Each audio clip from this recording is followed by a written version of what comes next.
to complete bias awareness training as a condition of licensure is being highly criticized by several medical watchdog groups. AM 560's Kevin Bessler has more. The Illinois Administrative Code states that implicit bias occurs automatically and unintentionally, but affects judgments and decisions. Laura Morgan, program manager with Do No Harm, says that false assumption means that physicians and other healthcare professionals make decisions about patients based on gender or skin color. Things that are related to diversity, equity, and inclusion are based on more divisive ideologies than things that really have anything to do with being a good doctor. Morgan adds that implicit bias training often requires participants to recognize their biases by taking the implicit association test, which she says has been thoroughly debunked. I'm Kevin Bessler. The parents of a 3-year-old girl who was struck and killed by a semi-truck while they were biking last year in Chicago are trying to take legal action. Elizabeth Grace Shambrook's parents filed that suit. The child was on the back of a bike being ridden by her mother in June on the north side when the mother tried to squeeze around a ComEd truck that their lawyer claims was parked in a bike lane and then was struck by a passing semi. Governor J.B. Pritzker in Switzerland for the World Economic Forum, touting his agenda. Certainly, if you ask the public, do you think that Congress or that states should work in a bipartisan fashion? The answer is yes. But what they really mean, in my view, is they want to get things done. Pritzker is making his second trip overseas out of the country as governor. Last year, he attended the UN Climate Change Conference. The Bears officially introduced their new team president to the media yesterday. It's because of the challenge, the opportunity. I trust Ryan. I trust Coach Matt that we're going to do things the right way. We're not going to take shortcuts.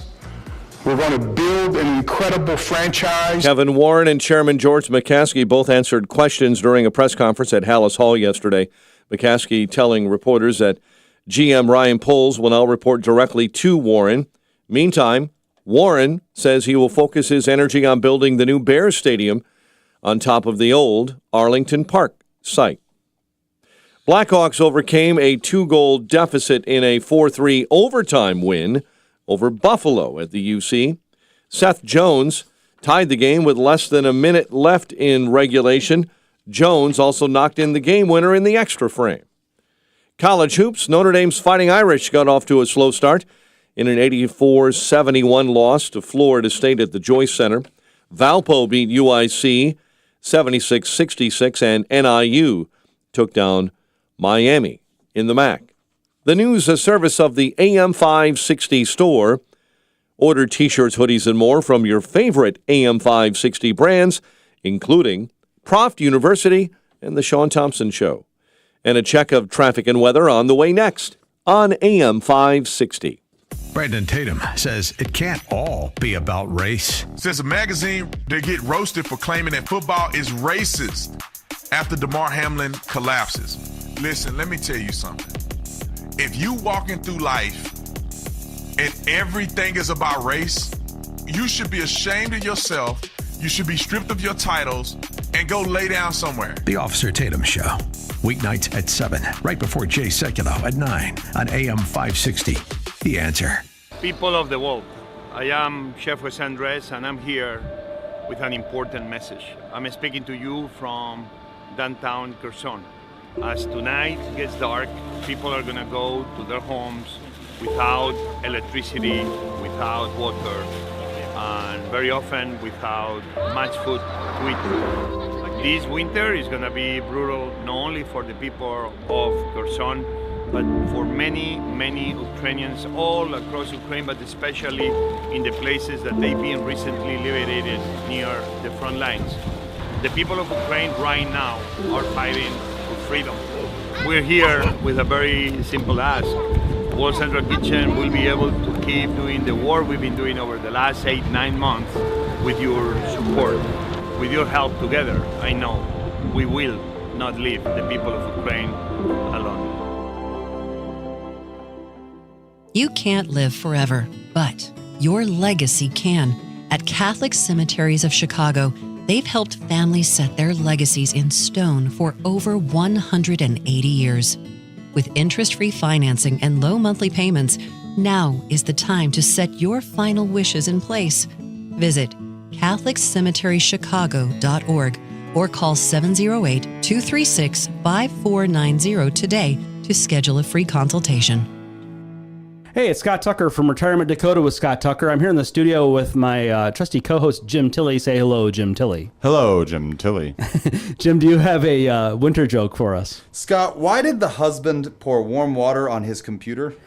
Why did he pour? I don't know. Well, he had asked his wife what to do if his windows froze. Oh, boy. But we're here all week, folks. AM 560, The Answer. Listen to Retirement Dakota with Scott Tucker, Sundays at 7 a.m. and again at 5 p.m., AM 560, The Answer. 5:11, Team Hochberg Traffic Center time. And this update is service of Protect and Grow with Tim Stearns. Saturdays at noon, enjoy weekly discussions to a secure retirement. Ike on the inbound side, 29 minutes, 390 to the old post office. Heavy and slow delays between Harlem Avenue and Austin on the inbound Ike this morning. Toll roads are often on time, and Michigan City drivers, Johnson Road, north and southbound between US 20 and Paz, all blocked right now. Major crash damaged power lines in the area and knocked them down. The road will remain closed through today, through this morning, actually, until they get things back to normal. Chicago's Morning Answer starts next. AM 560 Weather Center forecast with our AccuWeather meteorologist, Steve Williams. Today, considerable cloudiness with a high 40, rain tonight, low 36, a rain or snow shower tomorrow, little to no accumulation expected, high 42, clouds, then some sun on Friday, a high at 35. I'm Steve Williams on AM 560, The Answer. It is 36 at O'Hare, 37 Lakefront, 37 Midway. Your next news update, 5:30. Chicago's Morning Answer with Dan and Amy starts next on AM 560, The Answer. Signature Bank is Chicago's fastest growing independently owned business bank. Your business and your money are in good hands with Signature Bank. I'm Dan Proft, and I know this because Signature Bank is my business bank. Hi, I'm Dan Migatz, co-owner and CFO of AM Woodland Outdoor Design in Mundelein, and a new customer of Signature Bank. We specialize in the creative design and construction of outdoor living spaces, providing our residential and commercial customers first-in-class landscaping services. Our company was founded as a one-man operation and today has grown into a multifaceted, one-stop shop for outdoor and indoor design and contracting needs. Signature Bank was there to provide the capital needed to grow our expansion efforts. We wanted to work with a bank that understands our business and is relationship-focused. Signature Bank is what a relationship bank is all about. We're excited to continue our partnership for many years to come. Signature Bank helps local businesses succeed. Let Signature Bank turn your business vision into reality. Visit signaturebank.bank. Member FDIC, Equal Housing Lender. Life is complicated enough without having to worry about your financial concerns when you retire. In a perfect world, your retirement funds would just be there when you reach retirement age. But it's not a perfect world, and you really need to look ahead and be proactive to manage the dollars you've earned. The team at Wealth Management Group can help. Uncomplicate your financial future and talk to the team at Wealth Management Group today. Call 833-WMG-PLAN. That's 833-WMG-PLAN. Or investwithWMG.com. So what's the trouble here, mister? I don't understand what happened. I checked my stuff in Chicago, and when we landed in L.A., I came to baggage claim, and there it was, my $10,000 Canoma analyzer in pieces, completely trashed. Just the facts, buddy. What did you have it packed in? Well, just the box it came in, but there was all this foam and thick cardboard. It looked sturdy enough. That's what they all think, pal, till it's too late. What am I gonna do now? My boss is gonna kill me. Here's some good advice for you. The next time you transport anything valuable, put it in a Star Case, leading manufacturer of customer-usable shipping cases. So where do I get a Star Case? Now you're getting smart, bub. You can find everything you need to know to order one direct at starcase.com or call 800-822-STAR, where a friendly, knowledgeable sales engineer will be glad to help you design the custom case you need. That's starcase.com or 800-822-7827. Here we are in 2023 with a shaky economy, global unrest, and chronic inflation. Feeling a bit out of control? Well, there's one thing you can take control of, and that's your IT department. Protect and prepare your company in the new year with Turnkey's All-In Plan. This is Turnkey's best and most popular strategy for small businesses. It's all-inclusive and priced to save you thousands. Now through January 31st, Turnkey will pay for your first month of all-in support. That's the first month at no cost, valued up to $3,000. All-In is a no-worries program that includes all new hardware and unlimited support. Additionally, Turnkey can now place someone inside your business if you feel you need an on-site presence, including, as always, unlimited backup, the latest advanced security protection, and 24/7 real-time threat hunting. The team at Turnkey are small business champions who share your values. Focus on your business and leave the technical stuff to the pros with Turnkey. Start a conversation today by visiting turnkey.pro. Hey, it's Dan Proft. You know, I like to speak the truth and offer solutions. Well, if you have high blood pressure or know someone who does, I have the answer for you. I'm going to tell you about my friends at 120 Life. 120 Life, they're a Chicago company that developed a juice drink that helps lower your blood pressure naturally, or in my case, helps me keep my blood pressure in check. 120 Life, it's a natural juice drink you drink every day without the side effects of pills. I'm drinking it, I love it, and you will too. It keeps me energized, it keeps my blood pressure in check. The truth is, there are easy, natural ways to keep your blood pressure in check, and one of them is 120 Life. Check it out and tell them Dan Proft sent you. Visit 120life.com. That's 120life.com. You can order a 2-week trial pack of their juice drink. There's a money-back guarantee, and you can use the coupon code DAN to save 10%. The natural answer to high blood pressure. Visit 120life.com today and start lowering your blood pressure in just 2 weeks. Listen to AM 560 The Answer online at 560theanswer.com, on the AM 560 mobile app, on your Alexa-powered smart speaker, and on TuneIn, iHeart, and on Odyssey. This hourly segment is brought to you by the Insurance Guy Radio. Get all your insurance questions answered every Saturday morning at 8 on AM 560 The Answer. Portions of the following show may be pre-recorded. This is Chicago's Morning Answer with Dan Proft and Amy Jacobson on AM 560. The Answer.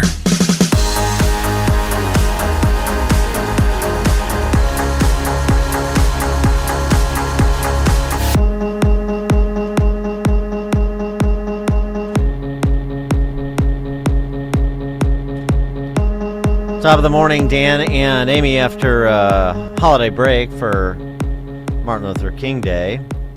Karine Jean-Pierre, the White House spokeswoman, quadruple threat, she was back at the podium yesterday to deal with the ongoing fallout from the handling of classified documents by the big guy, Mr. 10%, President Biden.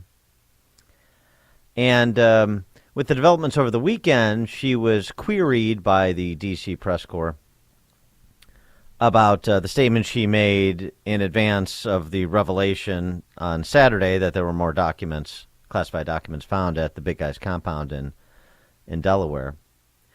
And the White House put out a statement suggesting that all this was just a bunch of hyped Republican outrage.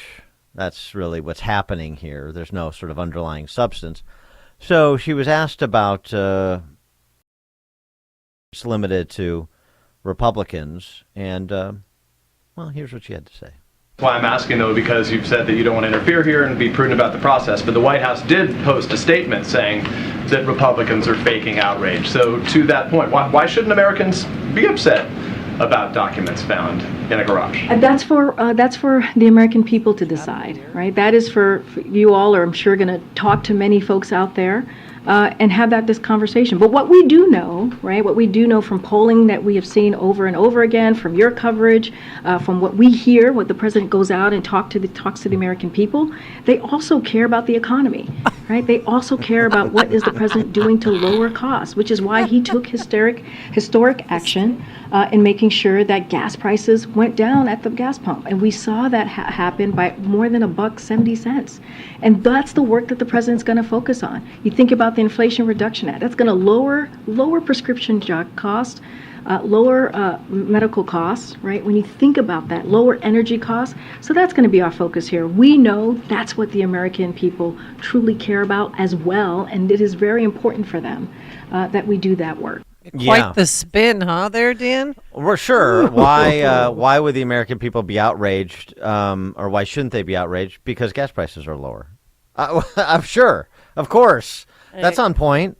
Now we can get back to the substance of the issue at hand, but that's the sort of quality communication product you get from KJP, who's always doing the work, right? Right? Let me be very clear. She's always doing the work, right? I mean, it was Holy another cow. brutal day for her. And I don't know why they don't follow the Trump model where just take a day off or take a few days off if there's nothing to talk about. I mean, they had to have known Well, there is something that to this talk was going to about. be front and center. Right. Well, There's she's something- making me miss Jen Psaki, I can tell you that. Well, there's something else to talk about that wasn't talked about as much, but again, the FBI, we find out now that the FBI declined to search the big guy's Wilmington home, declined to have FBI agents monitor the search, declined to, offered and declined. Yeah, the DOJ announced that yesterday during the afternoon that they decided against FBI agents and the document search.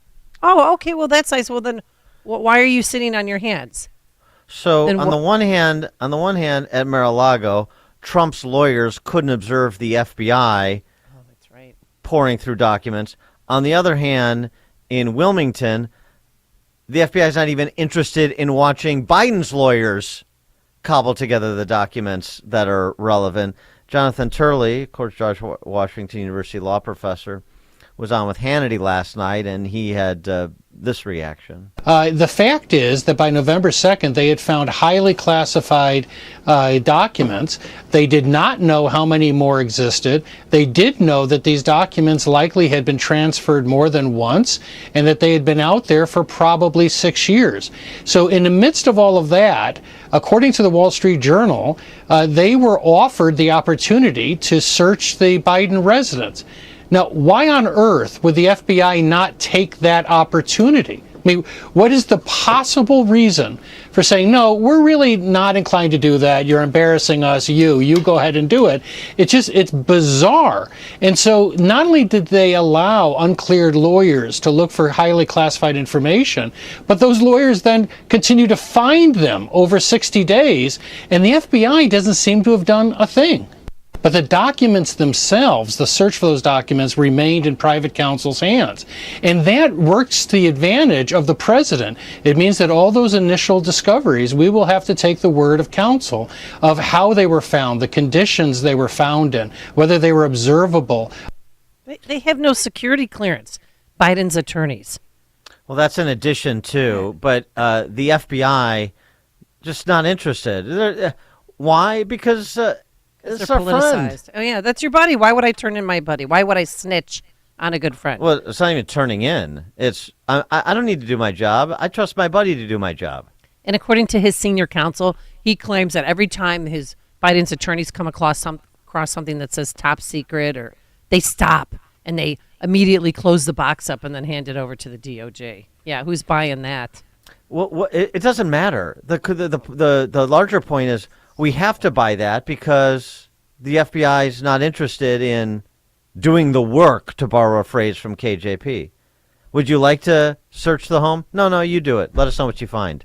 Is that how the FBI is compelled to act in this circumstance where there is the allegations, the suggestion at least, that there's a possibility of criminal activity, the possibility of a illegal mishandling of classified information per federal statute? And then what of the ability to determine whether or not statements made are accurate representations of what occurred? Because, of course, with the Mar-a-Lago case and Trump, the suggestion from the FBI is that there were false statements made. There was obstruction that was committed. Right. Well, how do we know if whether any such thing like that occurred with respect to Biden. We have no way of knowing because the FBI starts out by taking the Biden team's word for everything, and there's no ability to bump that up against anything that they've observed or any evidence they found because they're waiting for information to be delivered to them and then taking it at face value. And don't forget, maybe they listened to what Biden's person leaked to NBC News that Biden was upset with the, quote, sloppiness of his aides who packed the forms years ago. I mean, there's no visitor's log. Don't forget, sometime during this time, Hunter Biden lived at his dad's house and he charged him $50,000 in rent. So he could have had access to all of that. Could have been, did he have a garage door opener?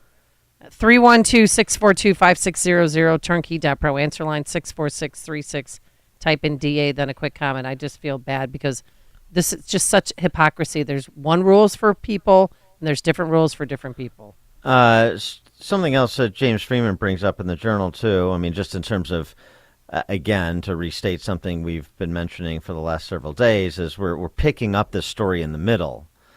The questions about the origin of the search for classified documents, whether at the phony think tank or at his home. Well, what was the impetus for that? We have no idea. And just sort of a simple commonsensical observation from Freeman. Do most people dispatch lawyers to conduct office moves?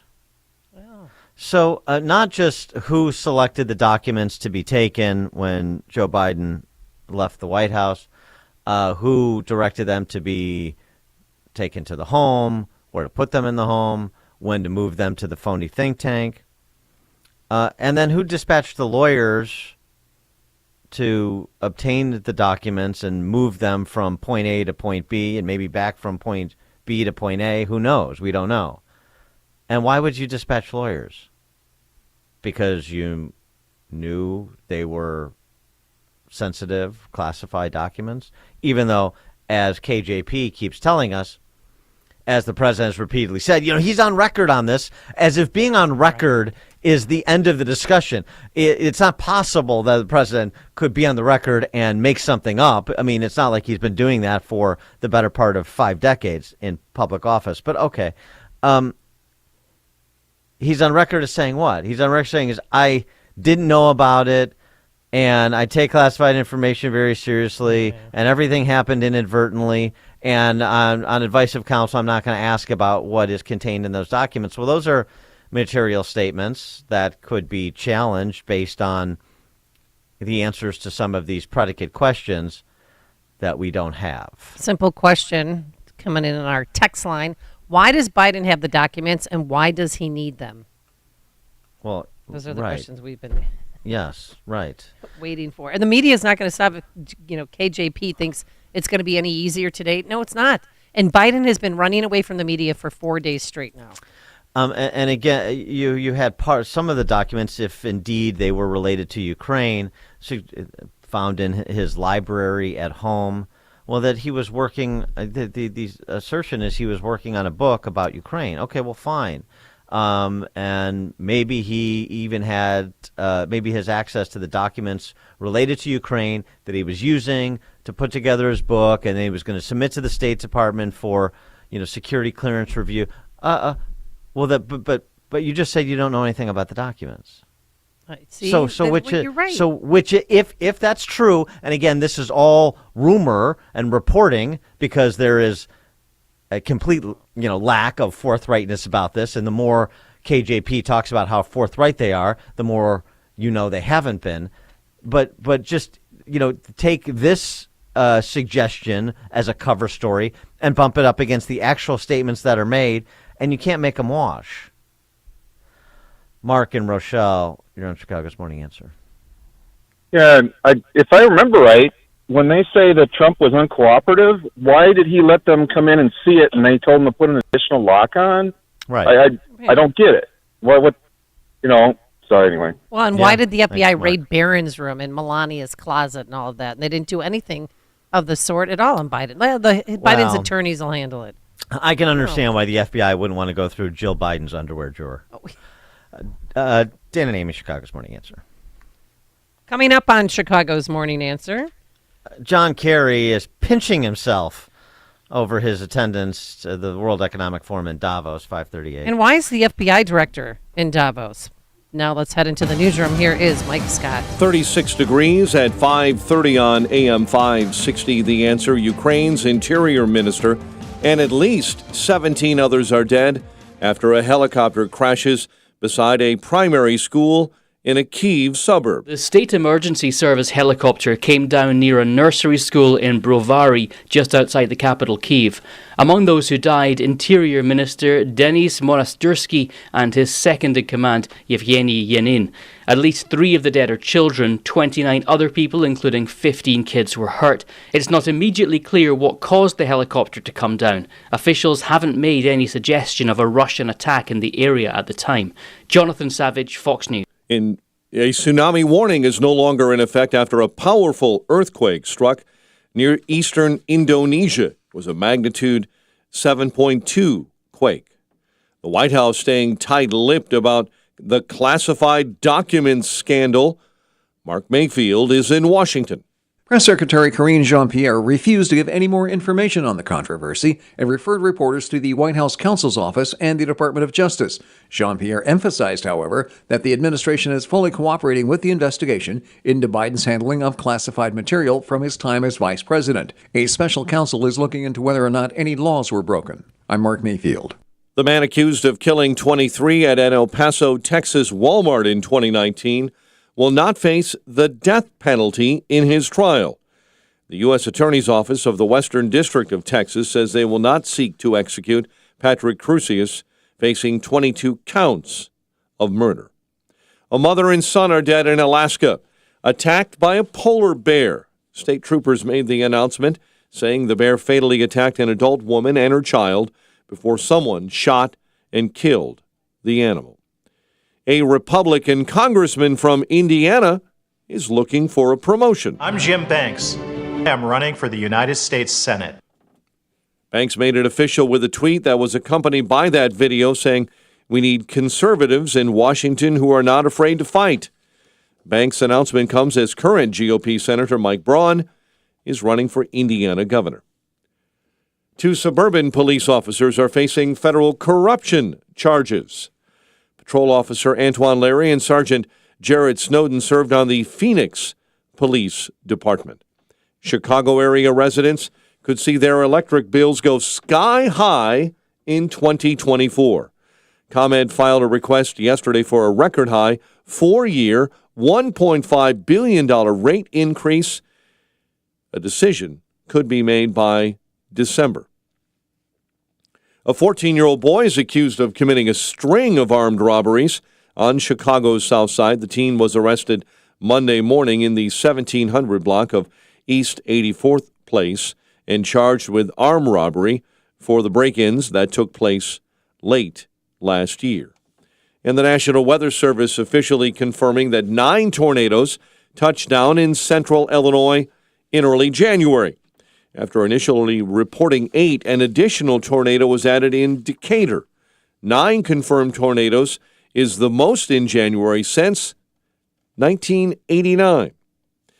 Not since the days of Michael Jordan have the Bulls found themselves playing basketball in the City of Light. That opportunity is upon the current group today. For the first time in over 25 years, the organization is playing a game in Paris as they'll arrive to face the Pistons on Thursday. The Bulls actually arrived to begin practice on Monday after their win over the Warriors. Blackhawks 4-3 winners in overtime over Buffalo at the UC. College hoops, Notre Dame falls to Florida State 84-71. The news a service of the AM 560 Advantage, where membership has its privileges. And a check of traffic and weather on the way next on AM 560. Charlie Kirk exposes another double standard. You're trying to tell me that CBS all of a sudden got green lights throughout the entire government to start sitting down and collecting the information from U.S. attorneys and now is able to all of a sudden put this entire story together? The double standard from the media is really worth marinating, and it really is worth enjoying. The Charlie Kirk Show. Afternoons at 1, right before Sebastian Gorka at 3 on AM 560. The Answer. It happens every year. Winter. Delivering and receiving supplies and getting people where they need to go can be impossible. Keeping your business's doors and gates working properly to keep out the extreme weather is a major concern. Your business can't afford a loss of income or productivity. Be ready. Call Industrial Door Company of Chicago, Inc. for your commercial door maintenance and security tune-up now. You can't always plan when your doors break down, and it always seems to come at the least convenient time. Industrial Door Company will ensure your doors, grills, gates, and dock equipment are working to specification and give you advice on how to increase the life of your doors. See a range of products and services at industrialdoor.com. Call 847-258-5620. Their team will be there before the extreme cold weather causes financial losses for your company and assist in your time of need. Since 1982, the Industrial Door Company of Chicago, Inc. takes care of your doors so you can take care of business. Service and installation positions available. Muscular work for thinkers. Apply at industrialdoor.com. If I could be you, and you could be me for just 1 hour, if you could find a way to get inside each other's mind, walk a mile in my shoes. Walk a mile in my shoes. Walk a mile in my shoes. We've all felt left out, and for some, that feeling lasts more than a moment. We can change that. Learn how at belongingbeginswithus.org. Brought to you by the Ad Council. Walk a mile in my shoes. Rick Borick, host of Unleash Your Wealth, talks about the importance of tax planning in retirement. A qualified financial planner can take you through all the steps to show you every single legal way you can use to reduce and minimize your state income taxes across the board so that, again, you keep more of your money and your family keeps more of your money. Unleash Your Wealth, Saturday at 7 a.m. and our new time at 2 p.m. here on AM 560, The Answer. With each breath, allergens, germs, and viruses get trapped in your nose. Now there's a simple, easy, and effective way to clean your nose and protect your health. It's called Navage. Navage, available at Navage.com. 537, Team Hochberg Traffic Center time is a service of Dan and Amy 24/7 around the clock all day, every day. Listen now, danandamy247.com. Eisenhower inbound, 25 minutes from 390 to the old post office, and they're cleaning up overnight road work inbound between First Avenue and Harlem Avenue. The Stevenson, a touch of the brakes, Damon into the Ryan, 24 minutes from 355 into DuSable Lakeshore Drive. Accident on the Reagan I-88 westbound at the Aurora toll involving a car and semi with 2 right lanes blocked. Chicago's Morning Answer continues next. AM 560 Weather Center forecast. Considerable cloudiness and a high near 40 today. Rain 36 overnight. Rain changing to snow tomorrow, a high near 40. Worried about basement flooding? It's time to call Permaseal. 800-421-SEAL. 35 at O'Hare. Next news coming up at 6. Chicago's Morning Answer with Dan and Amy continues next on AM 560, The Answer. Listen to AM 560 The Answer online at 560theanswer.com, on the AM 560 mobile app, on your Alexa-powered smart speaker, and on TuneIn, iHeart, and on Odyssey. If you're looking for the latest news, insight into what it means, and the sharpest opinion, there's only one station in Chicago where you can turn, and it's this one. We're AM 560, The Answer.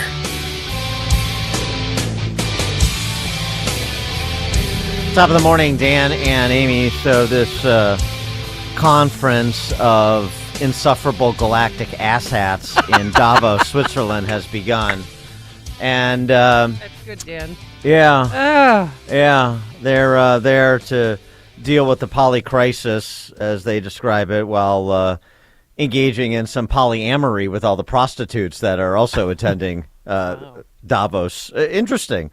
Yeah, there was a good piece over at Zero Hedge. Dark Side of Davos revealed as global elite bookings for sex workers soar, and that was before Hunter showed up. Oh, hey-o. Hunter's there? No. No, not Well, that. you I'm never saying know. this is before. Okay, all right. Before. One escort named Liana told the German newspaper Bild that she dresses in business attire to blend into the crowd of elites while at the summit. She said her client is an American who attends the meeting. She charges 700 euros per hour and 2,300 euros for the whole night. I'm sure, then you're talking about a couple of minutes of work and, perhaps 2,300 euros to cuddle, probably, right? Oh, yeah, just to talk about feelings. I mean, if I assume, Let's talk climate change. Oh, and again, I mean, and I say that because, of course, they're so exhausted from the business of saving the planet. They need a stress release, Dan, and they're willing to pay for it. Our very own climate czar, John Kerry. Hey, why the long face? Because of the climate change. That's why. He kicked it off by taking his private jet there, I'm sure. Oh, he's just pinching himself.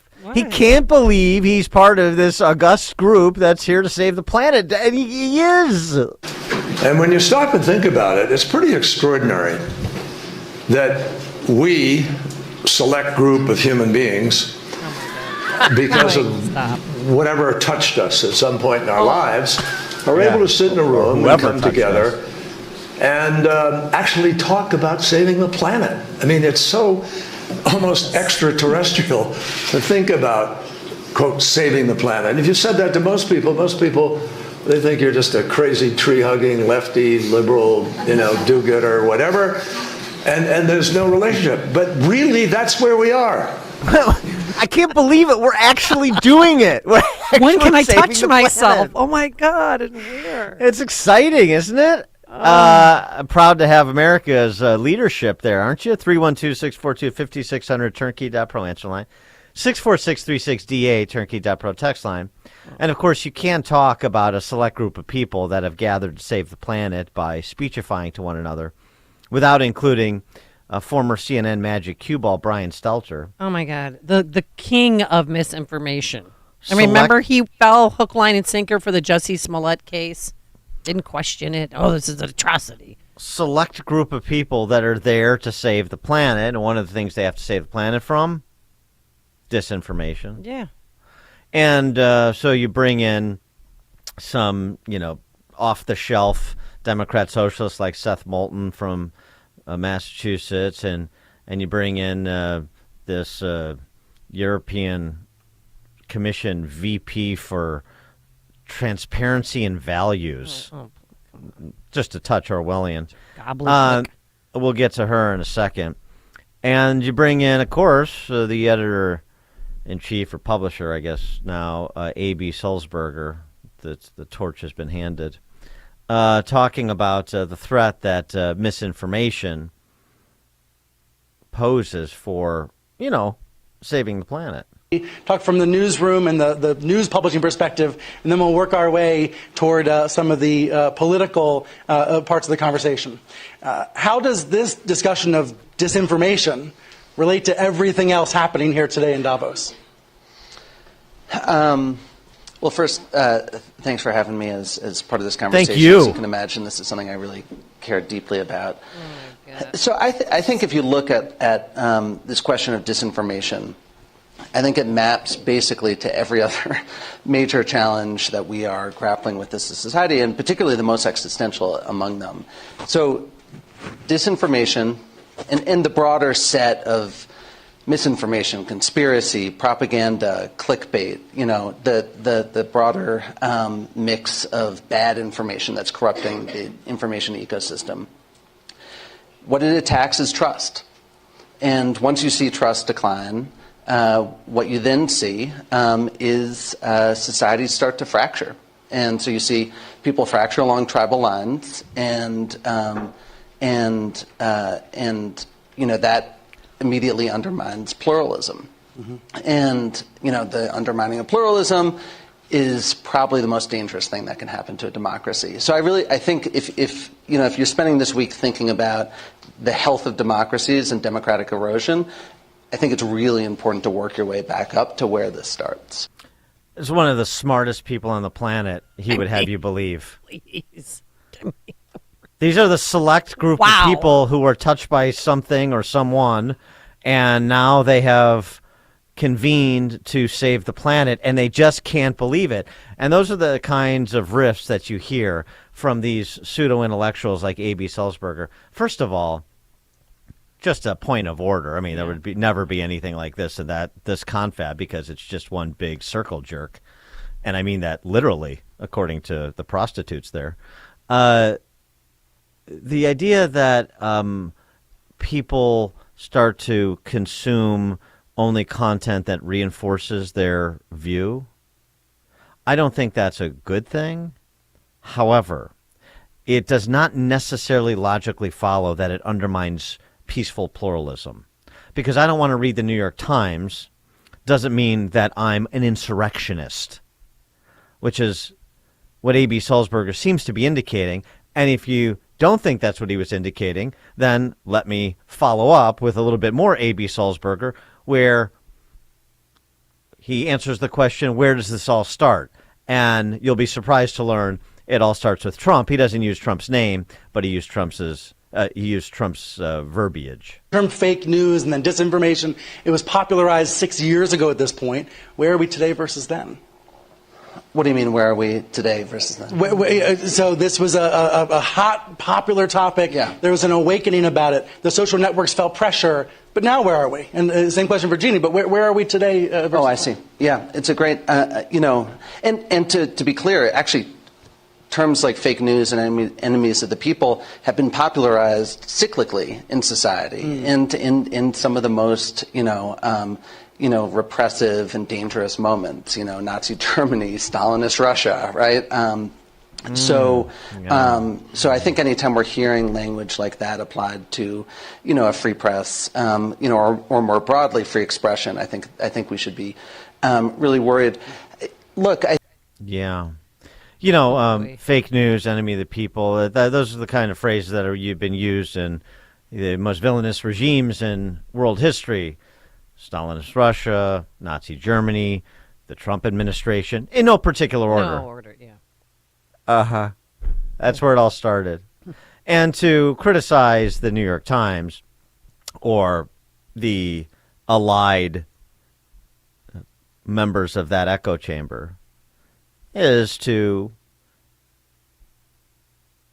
embolden misinformation, which then makes people retreat to their tribes, which undermines peaceful pluralism, which is a threat to our democracy. Ugh. That's the deep thinking that you get at a place like Davos when those who've been touched by something or someone get together to save the world. Isn't it impressive? Yeah, one person, the big guy, another big guy, our big guy here in Illinois. Oh, yeah, he's had a profound announcement yesterday. We passed a Climate and Equitable Jobs Act for the state of Illinois, which is significantly increasing our focus on clean energy. We're actually going to be fossil-free by 2050 in the state of Illinois. Yeah, we are? Okay. Fossil-free by 2050. Okay. This is not the time for the JV team. Go sit down. We're talking about threats to the global order. We're talking about saving the planet. And that begins with, the enlightened journalist class. European Commission Vice President for Values and Transparency, Vera Jourova, who's Czech. She was part of this panel with Sulzberger that was dutifully mediated by that former CNN Magic Cue Ball. And this is what she had to say about the European Commission's approach to what were those phrases that Sulzberger used? Threatening free expression? Well, they're all for free expression right up until you say something that they deem to be hateful. And then free expression's out the window. And Vera Jourova of the European Commission wants us to know in America that what they're doing over there, where there are not First Amendment protections, is coming here. Well, we need the people who understand the language and the case law in the country, because what qualifies as hate speech, as illegal hate speech, which you will have soon also in the U.S. I think that we have Hilarious. Strong. What qualifies as hate speech, in our view, needs to be regulated, which you will have soon in the U.S., she thinks. By the way, since she's from Czech Republic, I would submit that Václav Havel is spinning in his grave, listening to his countrymen say things like that, in addition to what she actually does as part of this, this ghastly group. Oh, and by the way, just with respect to these deep thinkers, a little bit more here. This elite group, yes. That's been touched to save the planet. Yeah. Guardians of the Galaxy here. This was fun. Jim Garrity caught this over at National Review. World Economic Forum official Paul Smyk trying to explain why the Russian government is beyond the pale for this year's conference, but the Chinese government isn't. He said one person's definition of a bad guy is another person's definition of a good guy. So I'm not describing the nation that way. I'm just saying that depending on what your perspective is, you can agree and disagree with how another country, what its policies are, and so on. It's a fine line. Wow. That is a dizzying formulation of first principles, isn't it? Funny about that fine line. In 2013, World Economic Forum organizers hailed the participation of Russian Prime Minister Dmitry Medvedev as a, quote, national leader who understood global responsibilities. And a year later, Russian tanks were rolling into Crimea, seizing it from Ukraine. You know, they really know what's going on. They really got their finger on the pulse. They're not being manipulated, these members of the Illuminati, by dictators like Xi or Putin. What a joke they are. I know. And that FBI director, Christopher Wray, was speaking at the World Economic Forum. I mean, shouldn't he be raiding Joe Biden's house or offices instead of being in Davos, Switzerland? What the heck is he doing there? Speaking of news coverage. Yes. Rebel News' Avi Yamini, he was there. He's, I guess, the Australian Bureau of Rebel News. So he made his way to Davos, and he wanted to ask CNBC's international managing editor, Patrick Allen, why he was there. Oh. And listen to how this exchange went when the cameras get turned on the people usually turning the cameras. How you doing, sir? Can I ask you what CNBC is doing here? You can't. I can't ask you. No, you can't. I'd rather you didn't put a camera in my face. Thank you. Really? But you're here as an invited guest, and you're an editor for CNBC. Don't you think that's a bit of a conflict of interest? I'd like you to go away. I haven't agreed to an interview. If you're doorstepping me, like, go away. Too bad. Seriously, take the mic out. Don't touch the mic.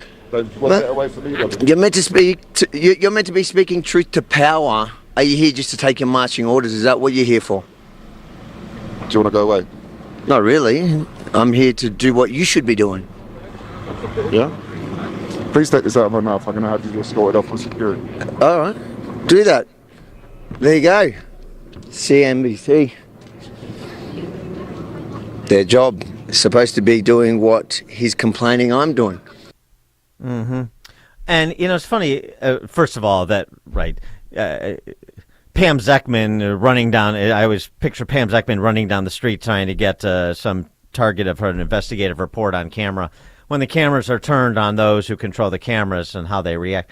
Because if there was nothing particularly problematic afoot, why wouldn't Mr. Allen, the international managing editor of CNBC, just say, well, you have financial titans and world leaders here, and so we're here to cover this and what they say. It's pretty simple, pretty straightforward. And walk away, and he's on public property. He can shove a camera in his face if he wants to. Well, I know, but why don't you just answer the question? I don't know why he got all squirrely like Right. that. Just say, we're a financial show, and financial leaders are here, and we're interviewing them. Yeah, maybe there's something jumpy, else. Huh? Isn't he a little jumpy, dude? Frank, Arlington Heights, here on Chicago's Morning Answer. Cooperation in a fragmented world. That, Dan and Amy, is the theme of our conference here in Davos. This is Klaus Schwab, and I am calling to dispel any misinformation you might be spewing out on your show. Do you have any questions for us directly?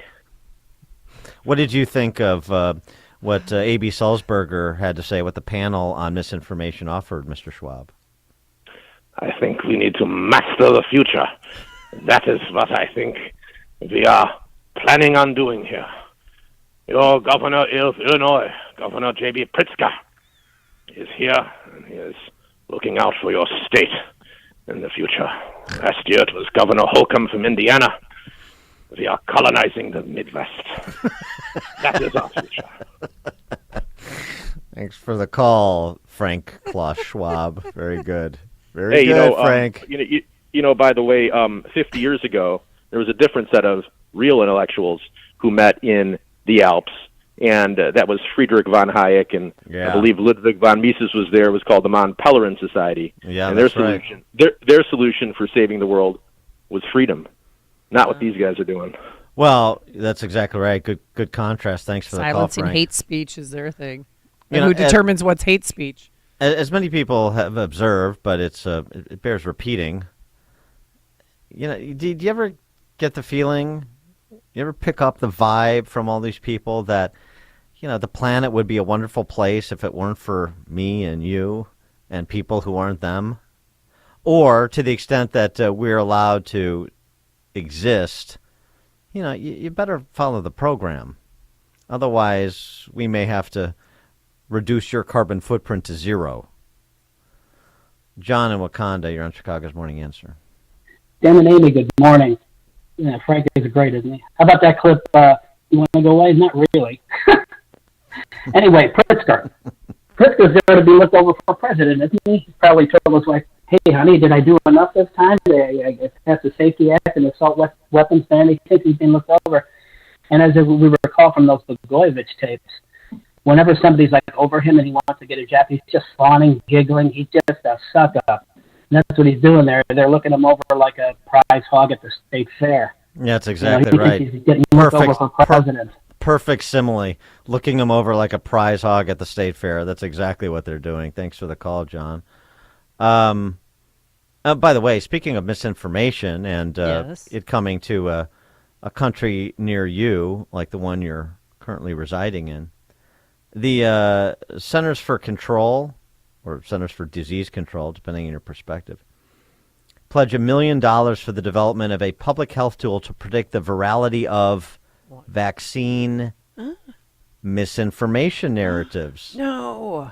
So after their takeaway for the last 3 years and what they said and what they did, and I know Rochelle Walensky is doing a deep dive on this, and they're very reflective, is to invest in predicting the virality of vaccine misinformation, as they term it. Misinformation meaning disagreement, so that they can, nip the pronouncements from a Martin Kulldorff or a Jay Bhattacharya in the bud faster than they did the last 3 years. Stop the flow of information that isn't theirs or that isn't approved by them.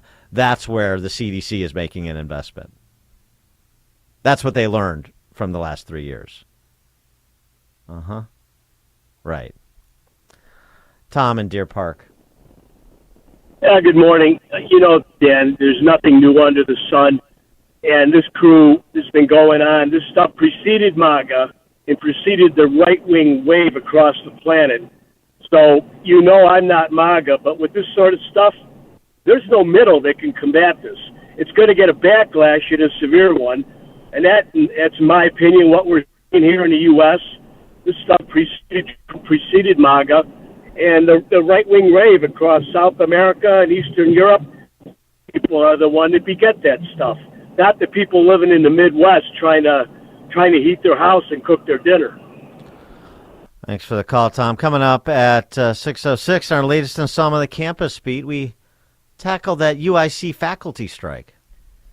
But now let's head into the newsroom. Here is Mike Scott. 2 Racine, Wisconsin police officers have been shot. We have breaking details on that developing story from early this morning. Lawsuits also challenging Illinois' new assault weapons ban. WIND Chicago News Time, 6 o'clock. It's a black morning in Ukraine. I'm Dave Anthony, Fox News. That's what President Volodymyr Zelensky says after a helicopter crashed near a kindergarten outside the capital, Kyiv. Fox's Jonathan Savage says at least 15 people were killed. Among those who died, Interior Minister Denis Monastyrsky and his second-in-command, Yevgeny Yanin. At least 3 of the dead are children. 29 other people, including 15 kids, were hurt. It's not immediately clear what caused the helicopter to come down. Officials haven't made any suggestion of a Russian attack in the area at the time. The Interior Minister is the most senior Ukrainian official to die since the Russian invasion. Treasury Secretary Janet Yellen met with her Chinese counterpart today in Switzerland on the sidelines of the World Economic Forum. The U.S. says it was a candid, substantive, constructive discussion, agreeing to cooperate more on climate issues. Treasury officials say they'll work to prevent the U.S. from defaulting on our debt till perhaps June, even as we hit the debt limit tomorrow, setting up a political battle over raising it. We're 6 months away. Why wouldn't we sit down now and change this behavior? House Speaker Kevin McCarthy demands spending cuts go along with any increase. Democratic Senate Leader Chuck Schumer thinks Republicans may go too far. If they do their 10-year budget plan, they'll have to cut Social Security and Medicare. Who's going to want that? A Massachusetts man, Brian Walsh, due in court today to face charges of murdering his missing wife, Anna. Walsh has been in police custody for over a week now, charged with misleading investigators about his whereabouts as they pertain to Anna's disappearance. A state official confirms to Fox News there were internet searches on Brian Walsh's phone or computer, including on how to dispose of a woman's body. There was blood and a broken knife found in the family basement, and a hatchet, hacksaw, and blood reportedly found in a trash facility. Fox's Brian Yanis in Quincy, Massachusetts. In California, a $10,000 reward in the search for suspects in the mass murder of a family that may be gang-related. 6 people found dead at a home near Visalia, including a baby. America's listening to Fox News. 35 degrees, 6:02 is our time on AM 560 The Answer. Good morning. I'm Mike Scott. 2 Racine, Wisconsin police officers have non-life-threatening injuries after a shootout during a domestic disturbance call late Tuesday night. Racine police tell us this morning they received a call about a domestic disturbance where a gun had been fired. When police arrived, they met a woman who said her husband was inside with their children. Racine police began negotiations. The man then fired several shots at police. 2 Racine officers were struck, and they were rushed to a nearby hospital, now with non-life-threatening injuries. The man eventually was talked out of the home uninjured and then taken to a hospital for evaluation. The women and children are safe, according to police. 2 suburban police officers are facing federal corruption charges. Patrol Officer Antoine Larry and Sergeant Jared Snowden served on the Phoenix Police Department. Both are accused of conspiring to steal cash, drugs, and other items during traffic stops. Chicago area residents could see their electric bills go sky high over the next 2 years. ComEd filed a request yesterday for a record high 4-year, $1.5 billion rate increase. If approved by the state, ComEd customers will pay an average of $17 more a month for delivery charges by 2027. Multiple lawsuits challenging Illinois' new assault weapons ban have been filed, including a suit filed by attorney Thomas Magg. They're requiring you to fill out a form under oath admitting that you possess these firearms that they have declared unlawful. You have a right to remain silent and not incriminate yourself. Another complaint was filed yesterday in Effingham County by former Illinois Attorney General candidate Attorney Tom DeVore. A Republican congressman from Indiana is looking for a promotion. Indiana deserves a conservative fighter in the United States Senate. But the radical Democrats and the spineless Republicans are going to do everything that they can to stop me. Banks made it official with a tweet that was accompanying that video saying, "We need conservatives who are not afraid to fight." Now, Banks' announcement comes as current GOP Senator Mike Braun is running for governor. For the second time in about a week, a false threat of violence triggered a lockdown response from police and disrupted operations at Valparaiso High School. Later on, the investigation determined Tuesday the threat was not credible and there was no danger to building occupants. Chicago sports, Blackhawks a 4-3 overtime win over Buffalo. College hoops, Notre Dame got off to a slow start and lost to Florida State 84-71. Valparaiso beat UIC. Northern Illinois took down Miami of Ohio in the MAC. The news, a service of Dan and Amy 24/7, around the clock, all day, every day. Listen now, Dan and Amy247.com. And a check of traffic and weather on the way next on AM 560. The mainstream media wants to divide Americans into neat little groups, and they want you to believe that everyone in each one of those groups thinks alike. Sean Anthony is here to blow up that lie. Join him for Black and Right this Saturday afternoon at 4, when he provides a different perspective on what it means to be black and right. This Saturday afternoon at 4, right here on AM 560. The Answer. When you're serious about your concealed carry training and education and are ready to learn from an active police officer with a teaching degree, check out Illinois Concealed Carry Training in Midlothian. You'll learn safe, responsible firearm use, home defense planning, conflict avoidance, situational awareness, and how to remain physically, morally, and financially safe in the event you must use your firearm in self-defense or the defense of another. Weekday and weekend classes available. I'm Sergeant Gary Carr, police firearms trainer and the owner of Illinois Concealed Carry Training. We'll arm you with what really counts: knowledge and training. All concealed carry curriculums are not created equal. This may be the single most important decision you'll ever make for yourself and your loved ones. Choose between 3 and 16-hour classes that are available both weekdays and weekends. We are your one-stop for concealed carry classes, fingerprints, and legal defense plans. To register for a class or purchase a self-defense legal service plan, go to icct.us. icct.us. My friend had his home stolen. The crime is home title theft. It's real. It's horrendous, but it's real, and it's everywhere. Now, luckily, this was just a demo, but I saw how criminals all around the world target American homeowners, and that's why I protect my home with Home Title Lock, and you need to as well. And a thief can simply forge your signature on a legal document claiming you sold your home to them. Homeowners insurance and common identity theft programs do not protect you, but Home Title Lock does. So protect yourself. Just go to their website. It's HometitleLock.com/Sean, SEAN. Verify your home's title is still safely in your name. Then just register your address for a free, no-obligation home title report for your files. That is a $100 value, absolutely free. That's HometitleLock.com/Sean, HometitleLock.com/Sean, SEAN.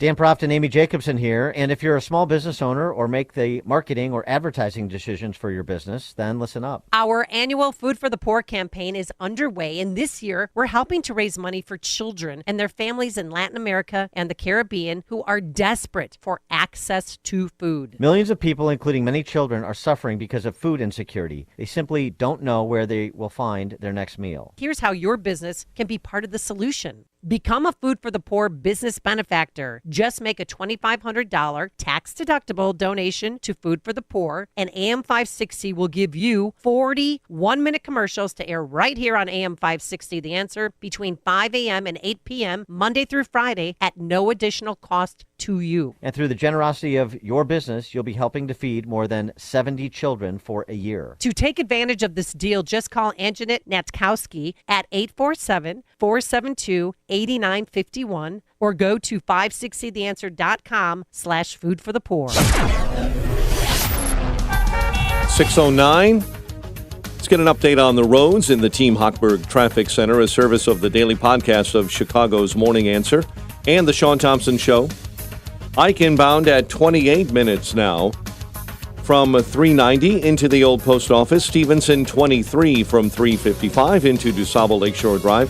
Dan Ryan inbound, accident, a pickup versus a pedestrian reported inbound at 63rd. Dan Ryan outbound, a left lane blocked with an accident at Roosevelt. Reagan, accident, 2 right lanes blocked on the westbound side of 88 between Farnsworth and the Aurora Toll. Chicago's Morning Answer continues next. AM 560 Weather Center forecast with our meteorologist Steve Williams. Cloudy skies today, high 40. Rain tonight, low 36. A rain or snow shower tomorrow, high 42. Clouds and then some sun on Friday, the high 35. Plan with confidence. Check with AccuWeather.com today. I'm Steve Williams on AM 560, The Answer. We'll call it 35 right now at O'Hare, 36 Lakefront. Your next news update is at 6:30, and Chicago's Morning Answer with Dan and Amy continues next on AM 560, The Answer. Listen to AM 560 The Answer online at 560theanswer.com, on the AM 560 mobile app, on your Alexa-powered smart speaker, and on TuneIn, iHeart, and on Odyssey. This is Chicago's Morning Answer with Dan Proft and Amy Jacobson on AM 560 The Answer.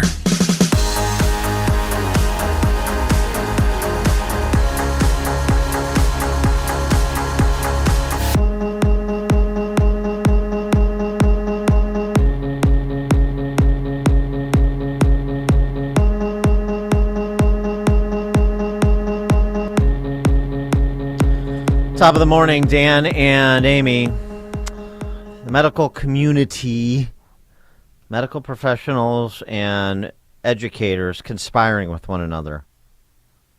We saw a lot of that during COVID. We still see it, don't we? Oh, yeah. Uh-huh. Your Northwestern team, by the way, is not playing. They are canceling or postponing their game against Iowa today because a few players have COVID. That's on the Iowa side. Isn't that supposed to take place in Iowa City? Yeah, but Northwestern canceled the game because somebody has COVID. And then they tested the whole team. Mm-hmm. I mean, it's ridiculous to keep this going. If somebody had the flu on their team, they wouldn't cancel the game. I say Northwestern should forfeit and suck it up.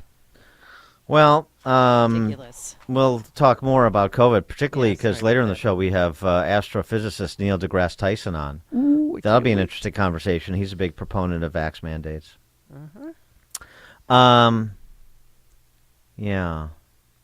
But the medical profession and docs conspiring with one another to cut parents out. That's the key piece. To cut parents out of decision-making as it pertains to their children. So just consider that concept.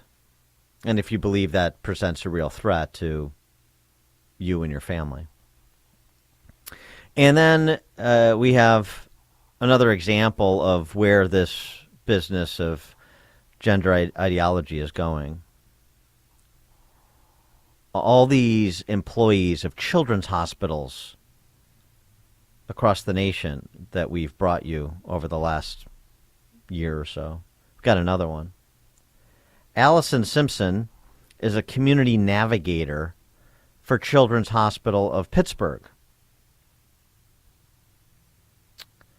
And this is a riff that she presented recently on the prospect of live body part transplants in furtherance of reorganizing the private parts of boys and girls. One area that had not been looked at before in any serious way was, could the donors be live donors? Because in the original study, the conclusion was that they would have to be cadaver-based donors or from individuals who were no longer alive, right? So live donation has been something the community has talked about for decades. It was really seen as magical thinking. This would be a live donation from a person who was assigned female at birth but identified as a transgender man. Right. And they said, well, you know, I have these parts. I don't want them. You want them. You need them. So what if I gave them to you? How would that work? Oh, my. And apparently, based on their research, this is actually viable. Anecdotally, many, but not all, transgender women, especially those who transitioned younger in life, have expressed an interest in having children in a way that is congruent for their own bodies. But it was still surprising to see the data. It was a fairly large study, as transgender studies go, 182 transgender women, 60% of which were aged in the ideal 20 to 29 age range, and most had no children. 94% indicated they had a desire for children. Most of them reacted very favorably, something like 90 to 80% in favor of various aspects of having a vaginal transplant, having a uterine transplant, and in the UTX, this would all be part of the same transplant. The tissue would be preserved from the parts of the vagina all the way to the uterus. Having menstruation, experiencing gestation and carrying a life inside them. And overall, these results suggested that most transgender women would choose to have female physiological experiences, such as menstruation, gestation, as well as potentially having a physiologically functioning transplanted vagina. Yeah, I think I might get ill. Right. You don't like your PP, and I don't like my PP, so let's swap PPs. Let's Lorena Bobbitt it and exchange. 312-642-5600, turnkey.pro answer line, 64636DA, turnkey.pro text line. We're all Mr. Potato Head now. Taking a woman's uterus and putting it into a biological trans male? Well, I don't even know the viability of that. Well, the butt babies aren't enough. Which come in 3 colors, by the way. Get your butt baby now. Uh-huh. You drop a plastic baby doll out of your butt to mimic childbirth. But Also, you can stuff tomato paste up your Yahoo, and you can mimic menstruation. it's got to be frozen because Oh, you don't have to tell me. So you're taking wombs from perfectly healthy young women and transplanting them into men. That's our new future. That's what they're focusing on. Not a cure for cancer or Alzheimer's or Parkinson's. Let's focus on this. Well, you can do more things. You can walk and chew gum at the same time. You can do more than one thing at one time. But yeah, this is exciting because at first they didn't think that, as you heard from Allison Simpson, she's a community navigator for Children's Hospital of Pittsburgh, serious person, part of the public health community. And at first they didn't think it was viable, it's magical thinking. But now there's a study that suggests it is possible for us to start swapping our PPs, and that is exciting. Related story, 5 Democrats in Virginia's House of Delegates have introduced a bill that would deny parents the right to their own children's medical records if, quote, the furnishing to or review by the requesting parent of such health records would be reasonably likely to deter the minor from seeking care.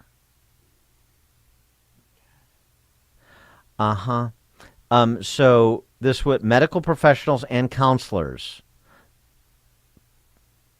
medical community, public health, and school, speaking of cutting things out, cutting the parents out of those decisions for their children, minor children.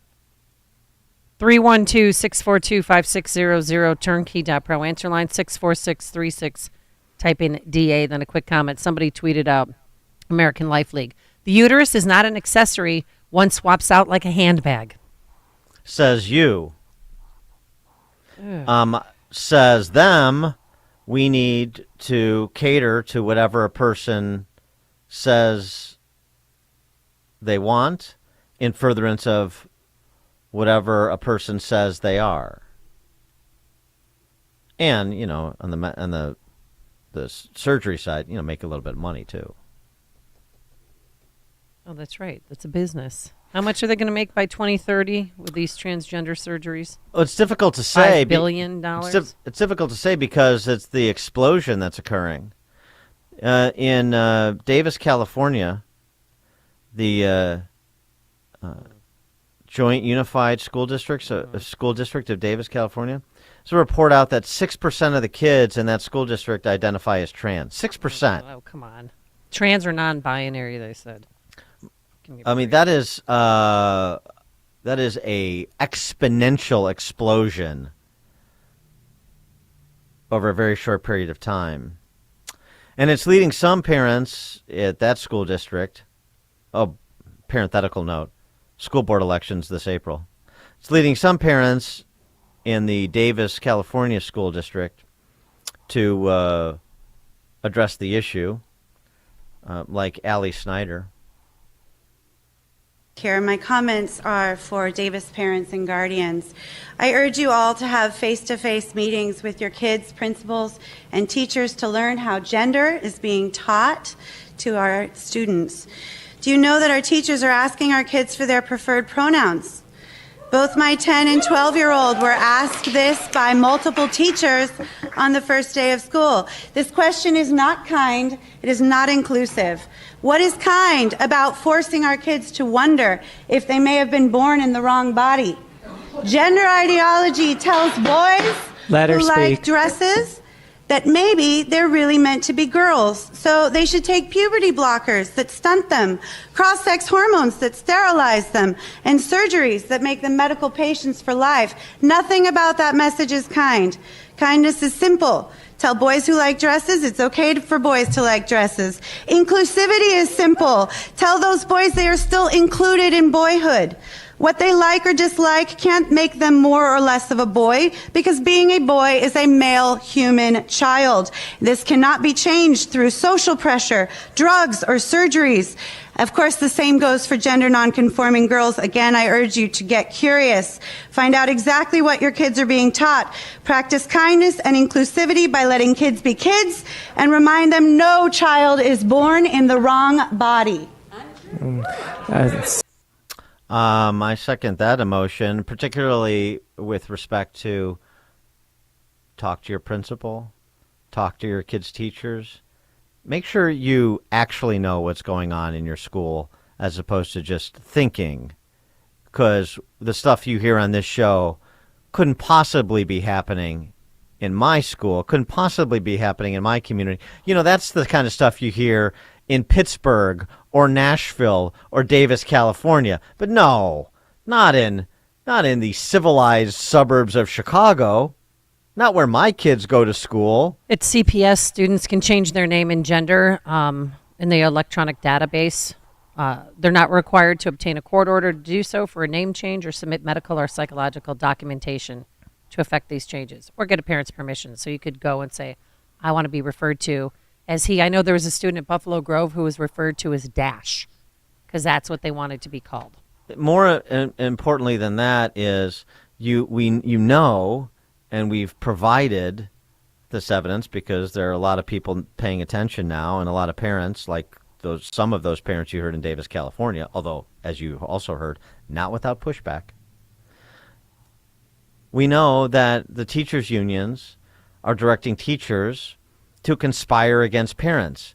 If Johnny wants to be called Jody at school, you call him Jody, and if he wants to be called Johnny at home, or he has to be called Johnny at home, or he doesn't want his parents to know you're calling him Jody at school, then you just cut the parents out of the conversation. That is not in loco parentis. That's just loco. And that's what's happening. By the way, just in terms of this switching of PPs, over half the men who surgically transition experience so much pain they need medical attention. This is a new study out. Vaginoplasty results in significant medical complications. 55% of men who pursue the surgery report being in so much pain they need medical attention even a year post-op, according to a study from Women's College Hospital in Ontario, Canada. The study tracked 80 patients and checked in with them 3 months and 5 years after the operation. Pain is not the only byproduct of genital mutilation. In fact, nearly 43% reported bleeding, 34% reported sexual function concerns, and another third reported, vaginal discharge. Often, patients are not made aware of these side effects before choosing to go forward with the complicated surgeries. More complicated than Miss Simpson at the Children's Hospital of Pittsburgh wants to present it to be. So you could swipe PPs, but this plan also is the transplant of live donors being given to men who are trying to become women. Yeah, well, right. Right. I'm just... Goes both directions. Oh, of course. Don in Rolling Meadows. It's got to be very painful. Right, and the physical doesn't cure the mental. Don, Rolling Meadows, you're on Chicago's Morning Answer. These people have a lot in common with the doctors at Auschwitz. They're evil. That's all I've got to say. All right, Don. John, Naperville. Yeah, you know what? If we could swap out genders, why can't I just swap out races? You know, why can't I be African American and go to San Francisco and get some of that reparation money? Why can't my kids identify as Indian get high cheekbones. I mean, it worked for Senator Warren, and then also get some of that whole chunk casino money. All right, John. Mark in Rochelle. Yeah, I was just drawing a little parallel with the story of Frankenstein, because it's basically doctors that are obsessed with what they can do and push the limits of science or surgery, but it never bodes well for the patient. That's right. Yes, right. The doctor is the monster. Thanks for the call, Mark. Got a text message. Conservatives need to push back on this stuff by showcasing the heartache. These surgeries won't create mothers, and it will never work. Well, and remember, this is on a continuum. You heard from that parent in Davis, California, about the pronoun usage issue, which I think there's some people that, just, go along. Just be affirming. Here's one substitute teacher who took to TikTok to celebrate her political activism in the classroom. I think this is Cedar City, Utah. And, of course, Libs of TikTok caught her. Just an example. Oh, no. I had my first day as a sub today, and there are many things I would like to talk about, but today I would like to talk about how I am the political unrest that Cedar City needs. So besides the fact that I dyed my hair purple last night and I have 2 visible tattoos, I wrote my pronouns as she, any up on the board. I was teaching 10th grade, and I told this to all my classes, and it wasn't until the last period where someone was like, what's the second pronoun? And so I explained, I was like, I do she, any pronouns. I do go by any pronouns, she, he, they, it, anything, but I am totally okay with you just referring to me as she. And they were kind of confused about it for a minute, and I was like, and you can't misgender me, so don't even think about it. I do respond to all genders. And this one kid just looks down and goes, IQ 1000, my guy. Iconic, thank you. And I just realized that my Hydro Flask is in this video, and that's my I don't care what the Bible says sticker, which I forgot I left up at the front of the classroom when I was in the back office. Oh, she's celebrating that like she's some hero? Heroes work here because we're teachers, substitute teachers. The key phrase, in addition to all her blather about pronouns, I'm the political unrest that Cedar City needs. Cedar City's pretty conservative. I'm the political unrest, but that's how she sees herself as a teacher. By the way, if I was a parent of a kid at that school where she subs, I'd question her emotional and mental stability too, in addition to everything else. Right. But to be around kids, no. Your principal, your teacher, your kids' teachers. Do you really know? Chuck and Delavan. I'm a farmer. I've disemboweled hogs and I've disemboweled deer, and I'm on my way to work, and I went and got an omelet with jardiniere sauce on it and some ketchup that he played the tape from Pittsburgh, and now it's just sitting here on my console on my dash here. Yeah, sorry to ruin your breakfast, Chuck. Maybe you can get back to the disemboweling tomorrow. Dan and Amy, Chicago's Morning Answer. Hear about the big stories of the day, then talk about them right here on Chicago's Morning Answer on AM 560. The Answer. Signature Bank is Chicago's fastest growing independently owned business bank. It's a bank where relationships still matter. I'm Dan Proft, and I know this because Signature Bank is my business bank. Hi, I'm Tony Dreyfus, founder and president of Metropolis Coffee Company and a proud new customer of Signature Bank. We're a 19-year-old specialty coffee roaster located in the heart of Chicago. Some of your favorite restaurants and cafes serve our coffee. As a small business manufacturer, we understand the importance of working with the right bank, and that's why we made the move to Signature Bank. We were tired of the impersonal service that our large bank had provided. A friend referred us to Signature Bank, and their team was on site to understand our operations firsthand. They provided us the working capital to continue our successful business operations and to fuel our ambitions for innovation and growth.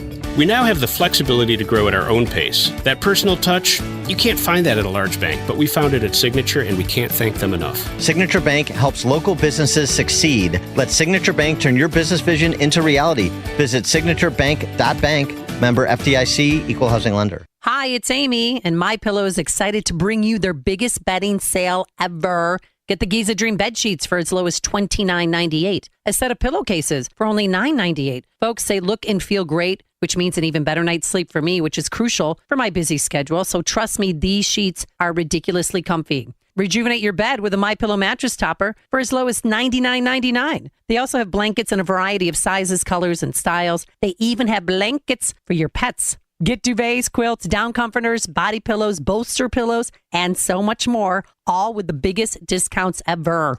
MyPillow is also extending their money-back guarantee until March. So go to MyPillow.com or call 800-489-0201. Use promo code Amy, and you'll get huge discounts on all MyPillow bedding products, including those amazing Giza Dream bed sheets for as low as $29.98 while quantities last.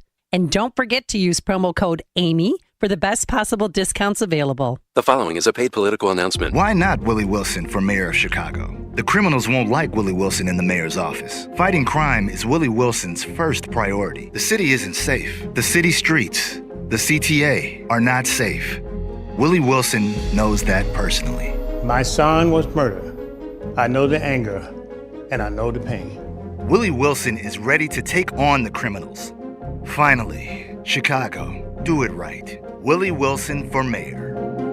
At Inspired Closets Chicago, there's no place they can't transform. Life is busy, and an organized space helps calm the chaos and bring order to your family's daily grind. Inspired Closets Chicago takes care of everything from start to finish. From your free in-home design consultation to developing your 3D design through installation, Inspired Closets Chicago makes it easy so you can enjoy the process. Learn more at inspiredclosetchicago.com or visit one of their showrooms for inspiration. Proud sponsor of Food for the Poor. AM 560, The Answer. All right, coming up on Chicago's Morning Answer. We'll, in our latest installment of Campus Beat, peruse some of Illinois' institutions of higher education, Northwestern, NIU, UIC, 636. But now into the newsroom we go. Here is Mike Scott. Good morning, Mike. Amy and Dan, 35 degrees. 2 Racine, Wisconsin police officers have non-life-threatening injuries after a shootout during a domestic disturbance call that happened late Tuesday night. Racine police say the officers were struck while negotiating with a man who was inside of a home who fired several shots at police. A woman and children inside that home were taken out of that home unharmed. They're safe, according to police. Authorities say Ukraine's interior minister has died in a helicopter crash in the capital that killed at least 14 others. The State Emergency Service helicopter came down near a nursery school in Brovary, just outside the capital, Kyiv. Among those who died, Interior Minister Denis Monastyrsky and his second-in-command, Yevgeny Yanin. At least 3 of the dead are children. 29 other people, including 15 kids, were hurt. It's not immediately clear what caused the helicopter to come down. Officials haven't made any suggestion of a Russian attack in the area at the time. Jonathan Savage, Fox News. A woman and her son are dead after a polar bear attack in Alaska. Georgia police say an SUV was exceeding the speed limit before it crashed and killed 2 members of the University of Georgia football program. The White House staying very tight-lipped on the classified documents scandal. I'm just going to continue to be prudent here. I'm going to let that process continue under the special counsel. Press Secretary Karine Jean-Pierre, the Supreme Court today will hear a case that could make it more difficult for students with disabilities to resolve problems quickly when they're not getting needed assistance in public schools. The question for justices involves a federal law that guarantees disabled students an education specific to their needs. Chicago area residents could see their electric bills get jacked up sky high by the end of 2024. ComEd filed a request yesterday for a record-high 4-year, $1.5 billion rate increase. ComEd customers, if approved, will pay an average of $17 more per month for delivery charges by 2027. A South Holland woman is charged with COVID relief fraud. Kimberly Ray Duncan was indicted on federal charges. She fraudulently obtained more than $440,000 in loans and grants under the CARES Act. Kevin Warren And Chairman George McCaskey met the media yesterday as the Bears officially introduced their new team president to the media. Warren telling reporters he's focusing his energy on the team and building a new stadium at the old Arlington Park site. Well, if you're a fan of 70s light rock, yacht rock if you will, then this upcoming concert may pique your interest. Kenny Loggins' farewell tour is coming to Ravinia in August. Loggins, whose hits were featured sprinkled through the 70s and 80s, some of the biggest blockbusters of the decade, says he hopes to have more time at home after an 11-stop tour that comes to Ravinia on August 19. Blackhawks over the Sabres 4-3 in overtime. College hoops was Valparaiso over UIC, and Northern Illinois took down Miami of Ohio. The news service of the daily podcast of Chicago's Morning Answer and the Sean Thompson Show. Hear both shows, limited commercials, when you subscribe, free at 560theanswer.com/podcast. A check of traffic and weather on the way next on AM 560. The Sean Thompson Show. Does this country even represent itself? How it used to be? Have we become so used to fascism, so used to political whores and pimps and open and notorious bribery, that a scoundrel like Kevin McCarthy would even be considered, which goes to show you just how systemic the corruption is in this country. The Sean Thompson Show, weekday afternoons at 4 on AM 560. The Answer. This is Carol Platt-Liebau for townhall.com. Perhaps Joe Biden's big mistake was announcing he'd run for re-election, because that's when all his troubles started. Think about it. Apparently he's had all kinds of classified documents stashed all over for 6 years, yet none of us knew about it. That happened only after Democrats overperformed in the midterms and Joe Biden then decided he hadn't passed his expiration date after all. The problem is that many in his own party don't agree. They see Biden's frequent confusion growing worse. They realize he might not have won in 2020 had he not been able to campaign from his basement. But the biggest problem is that by running for re-election, Biden's blocking the rise of a new generation of Democrats. Joe Biden was a compromise candidate from the start. Democrats rallied around him out of necessity. If he's no longer useful, they'll move him aside for the same reason. I'm Carol Platt-Liebau. Publicpolicy.pepperdine.edu. Balance of Nature's fruits and vegetables in a capsule, changing the world one life at a time. Well, I drive a truck for a living. I don't get hardly any exercise. I'm not kidding you now. I'm not easily sold on anything, but I'm a firm believer in this product. You know, I watched those advertisements for 2 or 3 years and listened to the radio going down the road, and I said, something's got to be going on with that product for that many people to do ads for them. And I'll tell you what, I just uptown a while ago, I told some of my buddies, I said, I'm not BSing you, man. I'm not kidding you. It's amazing. It totally amazes me. Experience the Balance of Nature difference for yourself. Right now, Balance of Nature is offering free shipping and 35% off on any new preferred order. Start your journey to better health today by calling 1-800-2468-751. That's 800-2468-751. Or go to balanceofnature.com and use discount code Chicago. Would you go to court without a lawyer when the other guy is lawyered up? Or are you going to go it alone and learn law and procedure as you go? When you have an insurance claim for your home or business, it's the same thing. This is Dan Lights from Crosscom. We inspect your property, file your claim, negotiate the damages, and maximize your settlement with your insurance company. Insurance companies will send out their inspectors that work for them, get paid by them, and represent them. Not you. If we complete the repairs approved by your insurance company, our service is free. Crosscom Public Adjusters has turned denied claims into approved claims. We've also increased insurance claims anywhere from 23 to 1,000%, and we could do the same for you. We are licensed by the Department of Insurance and work in Illinois, Northwest Indiana, and Southern Wisconsin. Crosscom Public Adjusters, 630-871-5500. Online at crosscominc.com. That's crosscominc.com. Crosscom. Building trust for over 20 years.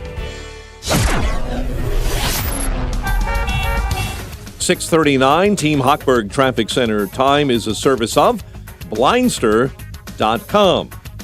Blindster.com was started in 2010 to provide custom blinds, shades, and shutters at affordable prices. Their blinds are easy to install. Shipping is free. Don't hire an expensive pro. Do it yourself and save big at Blindster.com. Tri-State accident, 2 left lanes blocked. It's northbound on 294 between 95th and the Stevenson Expressway. On the Reagan, we have an accident reported westbound on I-88 between Farnsworth and the Aurora Toll with 2 right-hand lanes blocked. And the Stevenson, heavy and slow between Harlem and Kedzie this morning. Delays of up to 40 minutes from 355 into DuSable Lakeshore Drive. Chicago's Morning Answer continues next. AM 560 Weather Center forecast. Considerable clouds today, a high near 40.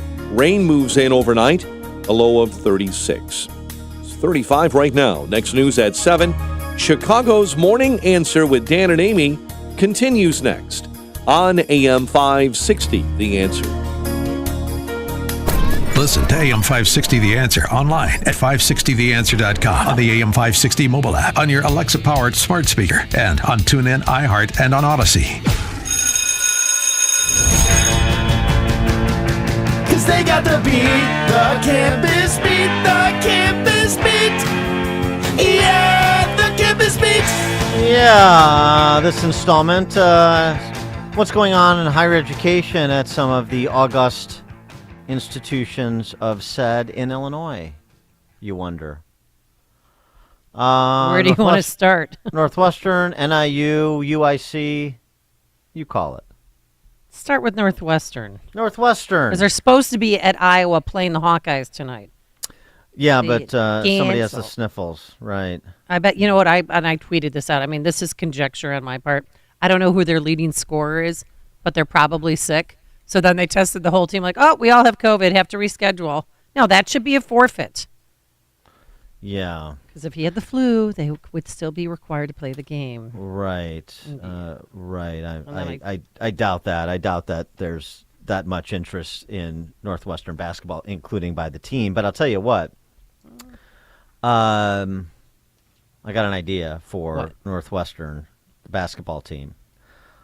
It's something that I'm borrowing from the PhD students there. All right. Last week, Northwest University grad students voted overwhelmingly to unionize, joining the United Electrical, Radio, and Machine Workers of America. Okay. Boy. And the acronym is?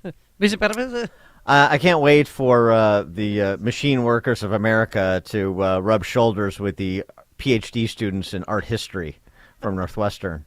Those are going to be some fun union meetings. The graduate workers, they want competitive pay, professional standards, power to address misconduct, comprehensive health care, financial support for international students, and sure, of course, yeah. This is another case. Well, and the football team tried it. Northwestern football team tried to unionize 2 years ago. Yeah, I remember PhDs to grad students have now done it, so maybe the sports team should unionize as well, make Northwestern that much less competitive in the Big Ten with respect to major sports than they already are, right? Uh-huh. Yeah.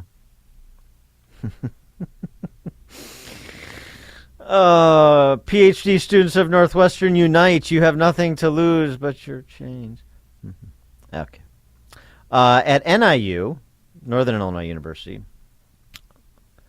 they've got faculty training sessions going on, heady stuff. Sessions on topics like white fatigue and decolonization. Yeah. Of course, anti-racism included. The Faculty of Academy of Cultural Competence and Equity, FACE, you know their work.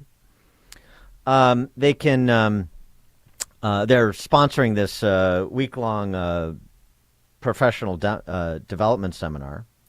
And during the training, NIU faculty experts will speak on how to make classrooms and pedagogy more inclusive, with an emphasis on access, equity, and inclusion.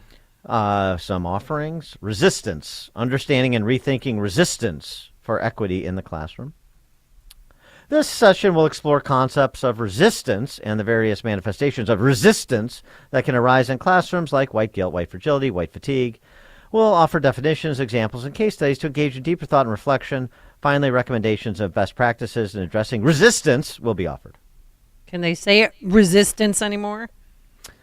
Is Other- their guest speaker going to be Representative Sheila Jackson Lee, who introduced a bill to combat white supremacy? Yeah, got to She shut the could get honkies up. Yeah. Yeah, no, definitely. Sheila Jackson Lee, one of the leading lights of Congress, would be very comfortable in academia. Among Sheila Jackson Lee's classic observations, what's my favorite? Probably my favorite, and there are many from which to choose. She's sort of the female version of Hank Johnson, was when she queried NASA officials as to whether or not the Mars rover would take a picture of the flag that Neil Armstrong and the crew planted on Mars when they landed on Mars. Remember? I remember. Remember when Neil Armstrong landed on Mars? Right. I was in my mother's belly at the time, but yeah. No, you weren't, because he never landed on Mars. He I landed on the know. moon. Yeah. Okay. Sheila Jackson Lee doesn't know. Other titles include The Act of Decolonizing, examining classroom spaces and curricula through a lens of justice. Yeah. Also, a lot of decolonizing going on. Decolonizing gender and sexuality in our teaching and learning contexts. That sounds like a deep dive. Also this. When did immigrants become illegal? Boy, that is a great philosophical question. That is metaphysical. Wow. Because as we know that's from great. another leading intellect of the left, AOC, a person can't be illegal. Right. Because she said so. Right. And Unless she that said it. person It's true. unless that person is in, I don't know, AOC's private home and hadn't been invited. Is that person illegal? Or is a person just committed an illegal act? Yeah. Real difficult to discern these lines for, the kids that are preparing, or the teachers that are preparing your kids to find great success in the real world. Sure. Okay. So there's NIU and NU, and it's a nice twofer because the value of my degree has now declined again, as it does every time Northwestern is in the news. And the value of my parents' degrees from Northern Illinois have also declined simultaneously. It's a family matter. It really nice. is. It's really sweet. All right. What about this UIC faculty strike? It just breaks my heart because I have so many kids that I coach that go there, and this is they had 5 work stoppages during their time at CPS, and now they go there and they have this. Yeah. Well, I mean, they're used to it, I guess, but still, it's not fair.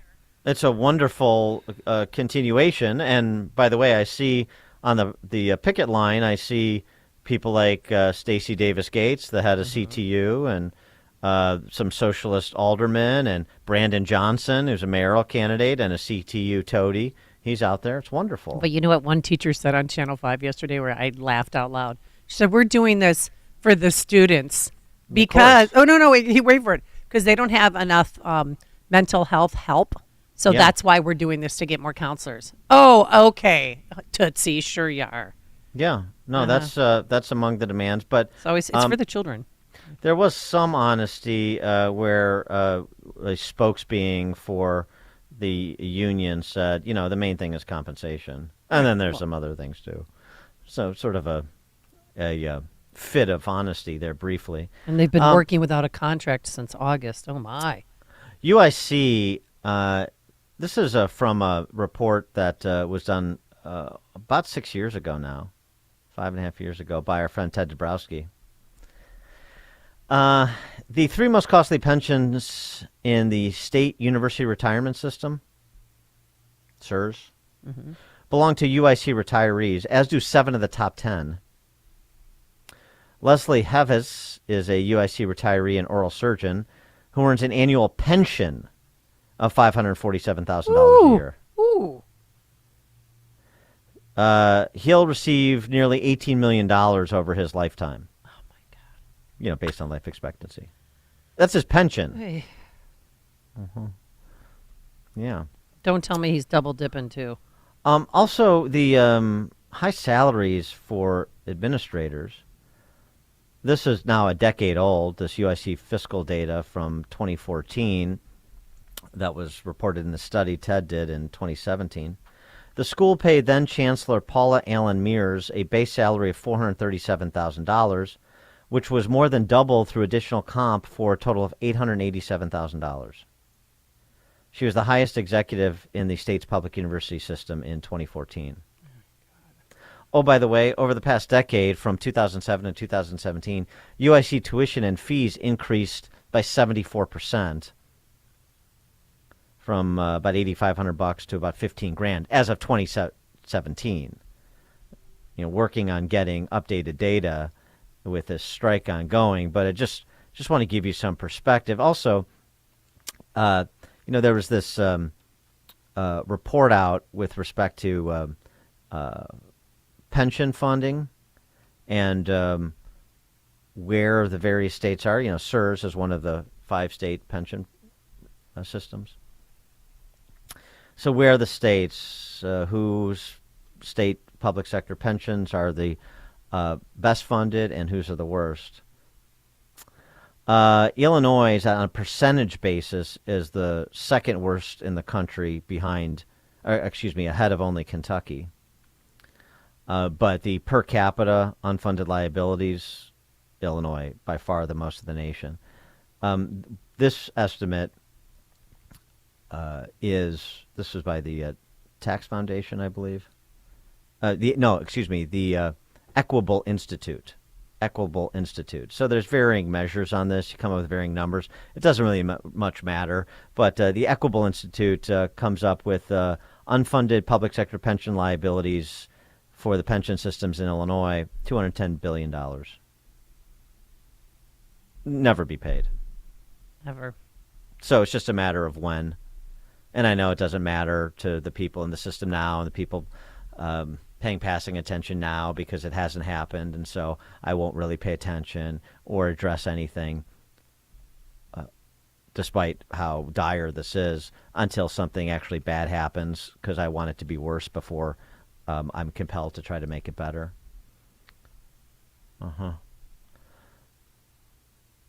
So then the University of Illinois system comes to Springfield and asks for, $500-600 million a year, while they're violating their land grant.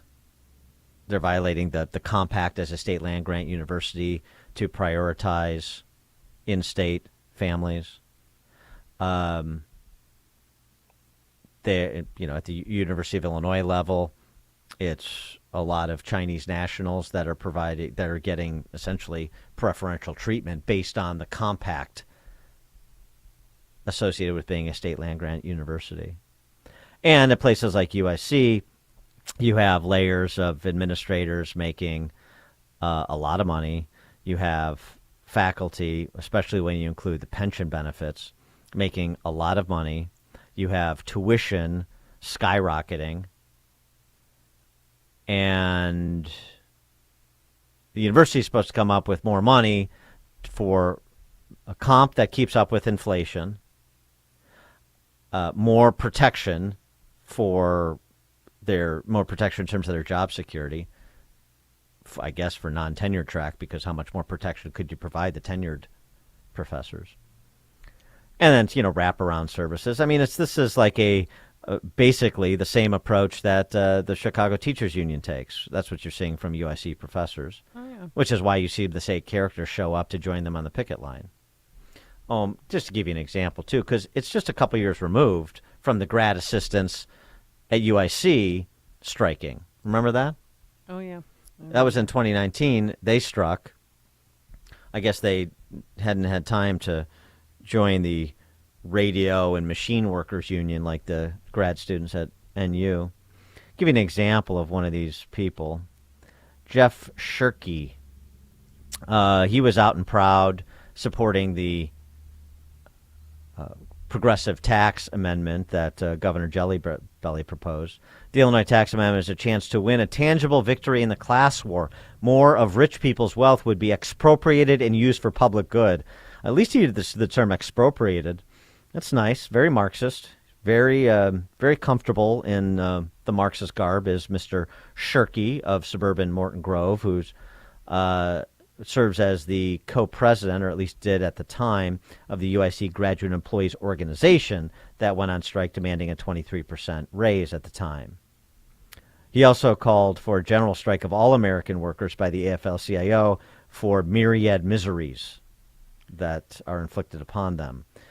He part of the Social Service Workers United Chicago, he's part of a contributor to the Jacobin magazine, and he's cited by the Social Service Workers United Chicago. Niles West grad, who as of a couple of years ago lived with his parents in Morton Grove, where he was raised, while he foments the class war down at UIC.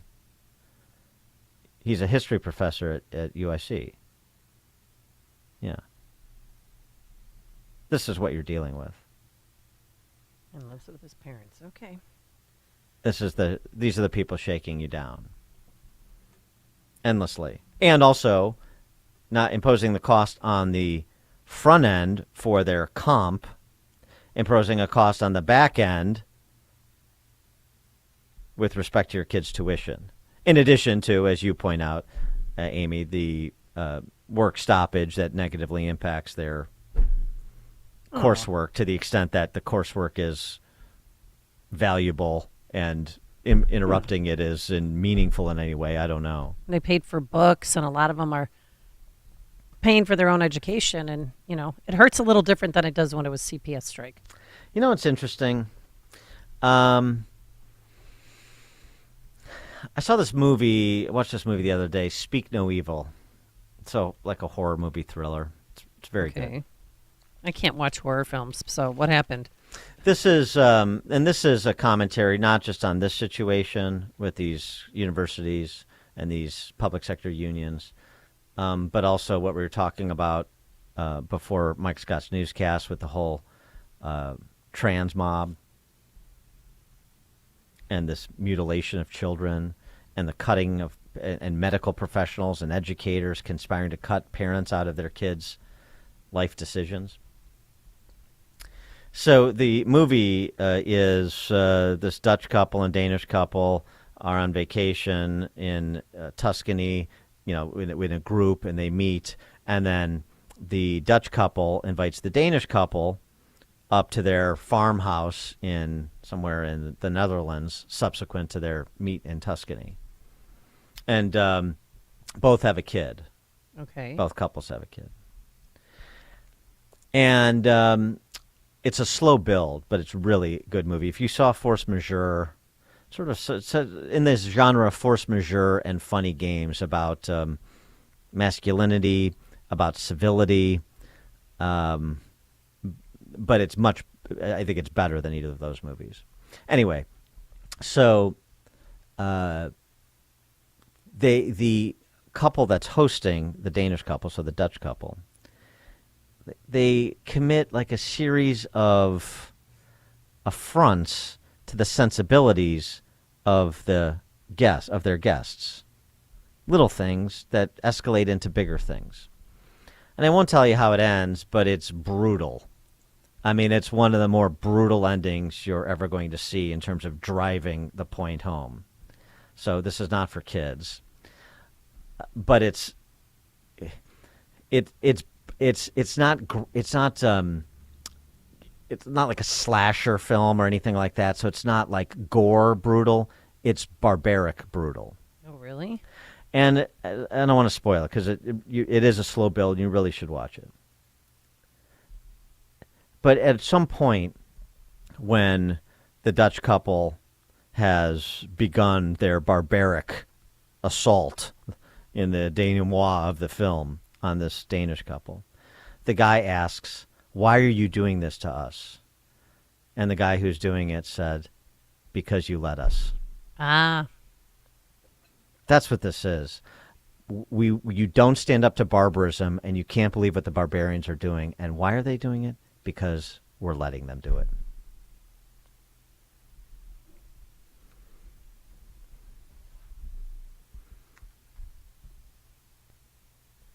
It's 7 a.m. WIND, Chicago. There's no end in sight. I'm Dave Anthony, Fox News. No end to the war in Ukraine. That's what the head of the United Nations, Antonio Guterres, just said nearly 11 months after Russia invaded. I do not see a chance at the present moment to have a serious peace negotiation between the two parties. Ukraine's president is calling this a black morning. A helicopter crashed near a kindergarten outside Kyiv, killing at least 15 people, 3 of them kids. Ukraine's interior minister also died. No word on what caused that crash. UN leader Guterres made his comments at the World Economic Forum. On the sidelines of that, in Switzerland, Treasury Secretary Janet Yellen had talks with her Chinese counterpart, said to be candid and constructive, agreeing to cooperate more on climate issues. Republicans keep demanding more answers about the classified documents found in President Biden's Delaware home and in an old office from when he was vice president. House Oversight Committee Chairman James Comer tells Fox the first ones were found before the elections, but it took leaks this month to make it public. That in itself should be part of the investigation because, we don't know who had access to these documents. The White House says it's fully cooperating. The very nature of being cooperative with an ongoing investigation means that we need to let that investigation play out and to try to be respectful of facts as they come to light through that investigation. White House counsel's office spokesman Ian Sams says that means balancing providing public information with protecting the integrity of the investigation. Fox's Jared Halpern. 2 police officers were shot in Racine, Wisconsin last night, responding to a domestic dispute, but their injuries are not life-threatening. A man is in custody. A big upset at tennis's Australian Open. Rafael Nadal, the defending champion and top seed, knocked out in round 2 of the first Grand Slam tournament of the year by American Mackenzie McDonald. Nadal played through pain with a hip injury, said he was mentally destroyed. I went through this process too many times in my career, and I am ready to keep doing, I think. 7:02 on AM 560. The Answer. Good morning. I'm Mike Scott. Gray skies and 35 degrees. And we'll start with a traffic update for our listeners in Palos Hills, 104th Avenue northbound between Calsag Road and 107th is shut down in both directions with a horrific multi-vehicle accident. Our friends at Channel 9 have just been over top of it, so watch for that this morning in Palos Hills. Chicago area residents could see their electric bills go up next year. ComEd filed that rate request yesterday. If approved this year in December, the average ComEd customer will pay $17 more per month for delivery charges by 2027. Several mayoral candidates were a no-show at a GOP event this week. 7 of the 9 candidates for mayor of Chicago were no-shows at a GOP political forum in southwest suburban Marionette Park. Businessman Willie Wilson and 6th Ward Chicago Alderman Roderick Sawyer appeared Monday night at the event hosted by the Southwest Side GOP Club. The president of the organization, Steve Graves, was not pleased that a majority of the candidates did not appear. He added that about 15% of Chicago's voters are Republican, and they need to hear from all of those who are seeking the mayor's office. In the AM 560 The Answer newsroom, I'm Nikki Whaley. Multiple lawsuits challenging Illinois' new assault weapons ban have been filed, one in Crawford County by attorney Thomas Magg, another complaint filed in Effingham County by former Republican Illinois Attorney General candidate Tom DeVore on behalf of more than 800 plaintiffs. If you're going to classify different groups of people in a law that's implicating a fundamental right, which this is, it has to survive strict scrutiny. The Illinois State Rifle Association also announced plans to file a federal lawsuit challenging that legislation. Chicago sports. Blackhawks overcome a 2-goal deficit in a 4-3 overtime win against Buffalo at the UC. College hoops last night. Notre Dame lost to Florida State. Valparaiso beat UIC, and Northern Illinois beat Miami of Ohio in MAC action. The news, the service of Salem Surround. You can go to surroundchicago.com today, and at 7:04, a check of traffic and weather on the way next on AM 560. Dr. Sebastian Gorka asks an important question. But everybody's talking about this judge, that judge, Supreme Court, Title 42. As far as I'm concerned, it's a joke. Well, what does Title 42 matter, whether it's in place or not? if the Biden administration isn't using it to deport people? Isn't this like a red herring? America First with Dr. Sebastian Gorka. Afternoons at 3, right before Sean Thompson at 4 on AM 560. The Answer. Classical music lovers, you're invited to enjoy a fabulous music tour of Germany for 11 days beginning April 26th, from Berlin to Leipzig, with 6 or more performances, including the Berlin Philharmonic led by Kirill Petrenko, the Gewandhaus Orchestra with Klaus Mekele, several operas, including Der Rosenkavalier and the Barber of Seville, and music at Johann Sebastian Bach's Church in Leipzig. The tour is fully escorted, includes great tickets for all performances, deluxe accommodations, guided tours of Berlin, Wittenberg, Eisenach, and Leipzig, some meals, complimentary travel insurance, and more. For more details, please visit TravelXInternational.com. That's TravelEXInternational.com. My friend had his home stolen. The crime is home title theft. It's real. It's horrendous, but it's real, and it's everywhere. Now, luckily, this was just a demo, but I saw how criminals all around the world target American homeowners, and that's why I protect my home with Home Title Lock, and you need to as well. And a thief can simply forge your signature on a legal document claiming you sold your home to them. Homeowners insurance and common identity theft programs do not protect you, but Home Title Lock does. So protect yourself. Just go to their website. It's HometitleLock.com/Sean, SEAN. Verify your home's title is still safely in your name. Then just register your address for a free, no-obligation home title report for your files. That is a $100 value, absolutely free. That's HometitleLock.com/Sean, HometitleLock.com/Sean, SEAN. Do you suffer from peripheral neuropathy in your hands or feet? Is continual numbness, tingling, and burning pain stopping you from being with your family? Are you unable to play golf or other activities you used to enjoy? Are you concerned about falling, or have you already? Have you tried typical treatments of drugs and therapy and not gotten any better or even worse? There's now a treatment that's already helped thousands improve their neuropathy so that they can get their lives back. Gold Coast Chiropractic now has a cutting-edge natural solution with a 95% success rate to improve your neuropathy right here in Chicago and can be done in the comfort of your own home.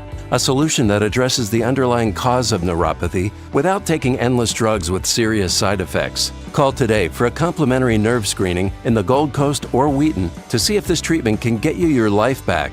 Call 773-524-4164. That's 773-524-4164. 7:08, Team Hochberg Traffic Center time, a service of Protect and Grow with Tim Stearns. Saturdays at noon, enjoy weekly discussions to a secure retirement. Inbound Eden's earlier accident out of your way near Niles Center. Still 24 minutes inbound from Lake Cook Road to the junction. It's 40 minutes in on the Kennedy from O'Hare to the Burns Circle interchange. Ike inbound 50 minutes already from 390 to the old post office. Stevenson 47 from 355 into DuSable Lakeshore Drive. Tri-State accident right-hand shoulder involving 3 vehicles. It's northbound 294 between Ridgeland and the Stevenson. They're still mopping up an accident. 2 right lanes blocked on the Reagan I-88 westbound between Farnsworth and the Aurora Toll. Chicago's Morning Answer continues next. AM 560 Weather Center forecast with Steve Williams. Today, considerable cloudiness with a high 40, rain tonight, low 36, a rain or snow shower tomorrow, little to no accumulation expected, high 42, clouds, then some sun on Friday, the high at 35. I'm Steve Williams on AM 560, The Answer. 36 at O'Hare, next news 7:30. Chicago's Morning Answer with Dan and Amy continues next on AM 560, The Answer. Listen to AM 560 The Answer online at 560theanswer.com, on the AM 560 mobile app, on your Alexa-powered smart speaker, and on TuneIn, iHeart, and on Odyssey. This is Chicago's Morning Answer with Dan Proft and Amy Jacobson on AM 560. The Answer.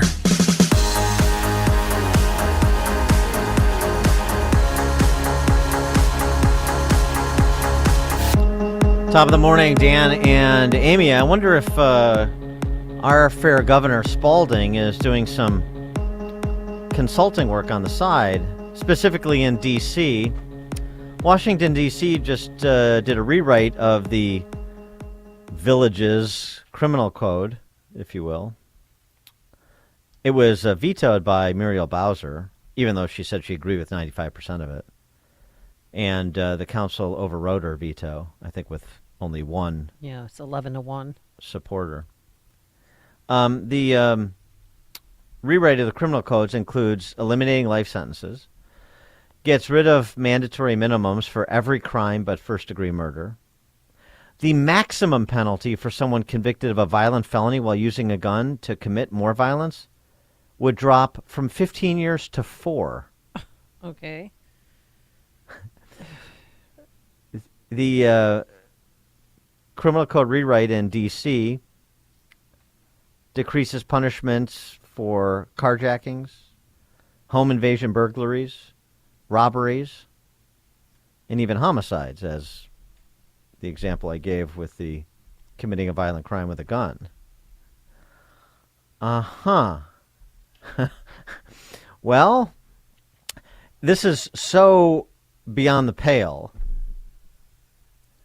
that even the Amazon Post editorial board wrote an op-ed saying the crime bill could make the city more dangerous. That is a grand concession, considering the composition of the Washington Post editorial board. That would be like the Tribune or the Sun-Times saying the Safety Act could make Illinois more dangerous. Now, again, violent crime in particular, is concentrated in urban centers around the country, but that doesn't mean it can spread to the suburbs and the exurbs, particularly if you change the incentives you're presenting criminals, as Pritzker's purge law in Illinois did, as we argued, and as we've seen actually real-world examples. I mean, we had a shooting in Des Plaines the other night. We had a shooting in Homewood. A Maryville football player was killed. Well, we've also Wild Wings. Right, and we also know from data in New York with respect to their move to no cash bail what that has meant for New York State, which is more repeat offenders committing more offenses while they're out awaiting trial. Macro data, not just anecdotal. Mm-hmm. For more on this, we're pleased to be joined by John Lott, president of the Crime Prevention Research Center. John, thanks for joining us. Appreciate it. Do we have John? Oh, I'm sorry. We've got John at the bottom of the hour. Okay. All right. Well, anyway, so this is all the predicate for the conversation that we're having as we await the state Supreme Court's holding in the Safety Act. So we have we expect that decision maybe to come down in March, and I suppose since we haven't talked about it since we first came back in the new year, it is worth reminding people that the Safety Act, the Pritzker Purge Law, has not gone into effect, even though it is de facto in effect in Cook County, because that's the way that the Lightfoot, Fox, Preckwinkle, Evans power structure has behaved even prior to its passage, and that's only been doubled down upon after its passage, as they were some of the only supporters, particularly in the state's attorneys, the law enforcement, the judicial side of the purge law. And my concern is that Pritzker gave personal money. I mean, he donated $11 million to Democrats throughout the state of Illinois, but some of that money went to 2 judges who are on the Illinois Supreme Court that are going to be reviewing this decision. That's right, and so it'll be very interesting to see on which side of the aisle Rochford and Mary Kay O'Brien, the 2 justices you're referring to that were supported financially by Pritzker in their candidacies, to see how they come down on that issue. Or, I don't know, should they recuse themselves? Getting a donation from the governor. This is the centerpiece of his legislative agenda, something he continues to extol although much more quietly than he did when he signed version 1.0. Something else, too, just in the area of litigation, you heard Mike Scott's report about legal challenges to the ban on particular rifles that Democrat socialists find to be scary looking. So those legal challenges, you're hearing even from left-leaning academics that there's a good chance if this assault weapon ban in Illinois made its way to the high court that would be held to be unconstitutional because, and this is important, the Supreme Court in that important case we discussed last year, they adjudicated, the case out of New York, they made it clear that while there are regulations that could meet constitutional muster, regulations of people's Second Amendment rights that could meet Second Amendment individual right to protect oneself, that could meet constitutional muster, the standard has to be how the regulation comports with the language of the amendment and the legislative context. It is not because we say this will improve public safety.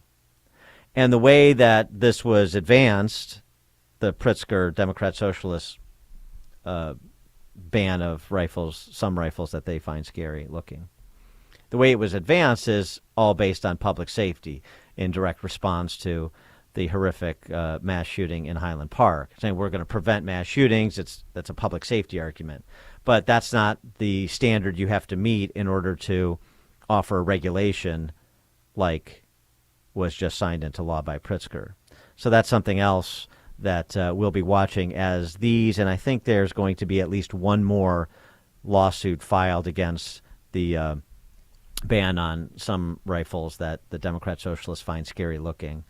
There's going to be one more lawsuit at least filed against that, and we'll see how that winds its way through the courts and if that's something the Supreme Court ultimately might want to take up. Well, I mean, it's just interesting in terms of a case law perspective because, of course, ironically, the very basis they provide for passing it, it will have no impact, just as we find from the evidence of the 10-year federal assault weapon ban from 97 to 2006, which is, why you didn't even go back to it. Democrat Socialists didn't even go back to it at the federal level, even when they had both the legislative and executive branches. But Biden's still talking about that. He's going to do it, Dan. I am going to get assault weapons banned. I did it once. I'm going to do it again. I love my right-wing friends who talk about the tree of liberty is water of the... Yeah, Well, because assault weapons ban, if you look at public opinion polling, it's positive, especially among the Democrat Socialist base. Oh, it's super positive. You feel like you're doing something. I mean, we've gone through these arguments before, which is why they keep coming back to it again and again and again and again and again and again. That's all they have. All they have is abortion on demand that they characterize as protecting women's health, and assault weapon bans, which they characterize as providing for the public safety, and neither policy does either of those things that it says that they say it does. And Governor Pritzker was just on CNN again talking about how dozens of sheriffs, deputies refuse to enforce this new law in Illinois. Yeah. And, here's one of them. Kane County Sheriff, we know him, Ron Hain. We're not going to be putting them in handcuffs and slapping a felony charge on them. Okay. Maybe we'll take it for safekeeping, but we don't want to ruin people's lives over a law that somebody may be confused about. What we will be doing is using this law as another mechanism to charge people with additional crimes who are committing an act of violence or just simply illegally possessing guns. We won't sacrifice safety, but at the end of the day, we have to do what we believe is right for our own communities. And it just reminds me of, when COVID happened. Well, remember when COVID happened and they wanted sheriff's deputies to go out on the boat, on the lake to make sure no more than 4 people were in a boat? And officers and sheriff's deputies in Lake County said, we're not doing that. So they didn't. But that was, an edict. Or I don't know if it was a law, but it was an edict saying, you can't have more than 2 people in a boat. It's a little bit certain things are ignoring. Well, yeah, it's a little bit different when you're talking about a constitutional issue. And it's also a little bit different when you're making a constitutional argument, like some of the sheriffs, and we've talked about this, are saying it's unconstitutional. I decree it unconstitutional, so I'm not going to enforce it. What Hain is doing there is sort of middling the issue, talking about resources and in particular law enforcement judgment calls. That's a bit different. The declaration by a sheriff that it's unconstitutional is outside of that sheriff's lane and thus power. And all it does is invite the Democrat socialists to make the law and order argument. It's unhelpful in that way. There are 9 states that have assault weapon bans of some sort or another. So this is why it's outside of your lane. This is something for the courts to adjudicate. I believe it to be unconstitutional, just as they believe it to be unconstitutional. That's fine. There's a process for that declaration, and the process isn't because some county sheriff says so. That's not a standard that we can abide. You want to talk about resources and of course just the practicality of it. What am I supposed to do? Send my officers to knock on every home in this case in Kane County and ask if they've got an assault weapon or a weapon on the ban list that they want to turn over? Of course, that's absurd. That would be a complete misuse of limited police resources. Resources, law enforcement judgment calls, that's their lane. Whether something is constitutional or not their lane. Dan and Amy, Chicago's Morning Answer. The more you listen, the more you'll know. This is Chicago's Morning Answer. Morning Answer on AM 560. The Answer. Hi, it's Amy, and MyPillow is excited to bring you their biggest bedding sale ever. Get the Giza Dream bed sheets for as low as $29.98. A set of pillowcases for only $9.98. Folks, they look and feel great, which means an even better night's sleep for me, which is crucial for my busy schedule. So trust me, these sheets are ridiculously comfy. Rejuvenate your bed with a MyPillow mattress topper for as low as $99.99. They also have blankets in a variety of sizes, colors, and styles. They even have blankets for your pets. Get duvets, quilts, down comforters, body pillows, bolster pillows, and so much more, all with the biggest discounts ever. MyPillow is also extending their money-back guarantee until March. So go to MyPillow.com or call 800-489-0201. Use promo code Amy, and you'll get huge discounts on all MyPillow bedding products, including those amazing Giza Dream bed sheets for as low as $29.98 while quantities last. And don't forget to use promo code Amy for the best possible discounts available. Guys, a lot of people talking about testosterone, but do your homework and be sure to go to a provider you can trust. I recommend my friends at Low T Center. It's where I get my levels checked for the past 8 years. Low T Center exclusively specializes in men's wellness. They check all your levels, not just your testosterone, to determine the cause of any symptoms you're having and whether you're a candidate for low T or something else like low thyroid or sleep apnea. Typically, their annual health assessment is completely covered by health insurance, and they check everything, including PSA, your prostate levels. And they also check thyroid, liver and kidney function, cholesterol, glucose levels, and more. Low T Center has affordable and convenient options for treatment, including monitored self-inject treatment that ships directly to you each month, so no need to come to the center each week. Make your health a priority this new year and schedule your annual health assessment at Low T Center today. It's covered by most health insurance or less than $100 cash pay. Visit lowtcenter.com to book your appointment online. That's lowtcenter.com. Tell them Dan Proft sent you when you do. Low T Center, reinventing men's health care. If you are a first-time home buyer, which means you have not owned a home within the past 3 years, then you need to call Team Hochberg, your trusted local lender. I have very, very, very valuable news for all first-time home buyers. Due to the rapid increase in interest rates last year, many first-time home buyers couldn't afford to purchase a home. And Fannie Mae and Freddie Mac want to turn those numbers around and help first-time home buyers qualify with lower interest rates. If you earn less than or equal to $105,700 and have not owned a home during the past 3 years, Fannie and Freddie are incentivizing you to purchase a home with lower rates. No, I'm not making this up. To see if you qualify, give me a call now at 855-56-DAVID or visit our website, 56david.com. That number, once again, is 855-563-2843 or visit our website, 56david.com. Lower.com, equal housing lender, NMLS 1124061. You've heard of Remke's Garage commercials in AM 560, so you know they've specialized in servicing Sprinters and light-duty diesels. But the experts at Remke's also service Isuzu and Chevy low-cab forward trucks. So if you own an Isuzu or Chevy low-cab forward truck but aren't sure where to get it repaired, take it to Remke's Garage, your number one dealer alternative for repairs to your Isuzu NPR, Isuzu F-Series, or Chevy low-cab forward truck. Whether gas or diesel, your truck is the lifeline of your business. That's why Remke's Garage offers free loaners while your truck is being serviced. They'll even pick up and deliver for your convenience. Remke's Garage has the factory scan tool to properly diagnose Isuzu and Chevy low-cab forward trucks. Their commitment to your business is backed with a complimentary maintenance plan and free 2-year warranty. Go to Remke'sGarage.com to learn more about their specialization in Isuzu and Chevy low-cab forward trucks and schedule your appointment today. That's Remke's, REMKES, Garage.com. Hi, I'm Dave Nissen, CEO of PKF Mueller. The current COVID pandemic has been a challenge for all of us, and many businesses struggled and experienced financial distress. Businesses are focused on recovering now, and fortunately, several government programs are available to ease this process. One such program is the Employee Retention Credit, or ERC, an incentive program designed to bolster businesses that were able to retain their employees during the COVID pandemic. Companies may be eligible for up to $26,000 per employee if they qualify, and they may be eligible even if they previously participated in the Payroll Protection Program, or PPP. Most importantly, this is not a loan. No repayment is required. Billions of dollars are still available, yet many companies are underutilizing this credit due to IRS changes on eligibility. Our dedicated ERC team can help to discover if your business is eligible, determine the amount, and assist with the filing of the credit. Contact me directly to learn more at 630-524-5274 or online at pkfmueller.com. We all want to eat healthy, but have you ever read the ingredients list off of your favorite snack?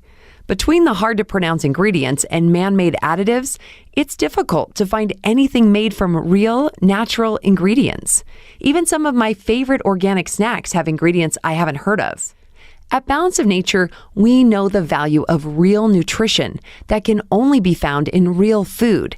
That's why the only things you'll find on our ingredients list are real whole fruits and vegetables. No additives, fillers, or artificial ingredients of any kind. Balance of Nature is the best whole fruit and vegetable product on the market, delivering your body everything it needs to function at its very best. Eat better and feel better. Start your journey to better health. Call 1-800-246-8751 or go to balanceofnature.com to get free shipping. And don't forget to get 35% off your first preferred order by using discount code CHICAGO. If I could be you. And you could be me? For just 1 hour. If you could find a way. To get inside. Each other's mind. Walk a mile in my shoes. Walk a mile in my shoes. Walk a mile in my shoes. We've all felt left out. And for some, that feeling lasts more than a moment. We can change that.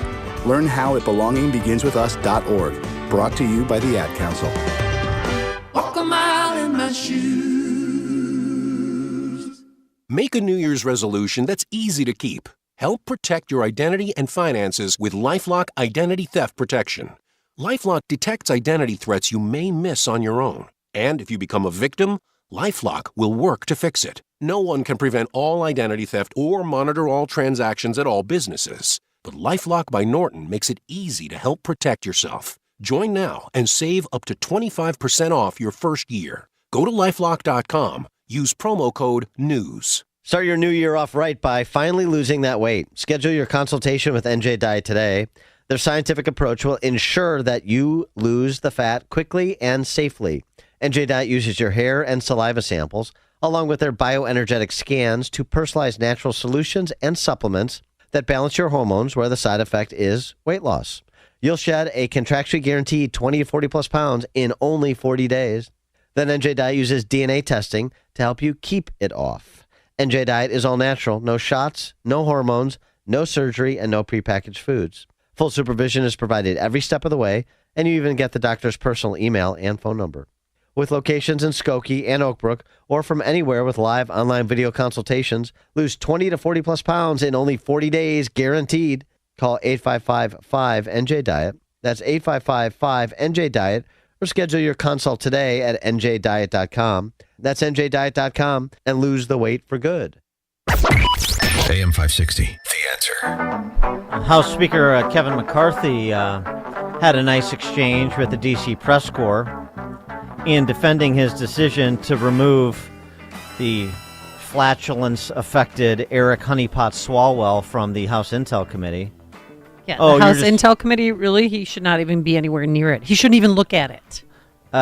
You're just doing this because politics, because of the removal of Marjorie Taylor Greene by Pelosi from her committees and so on and so forth. Here's what he said.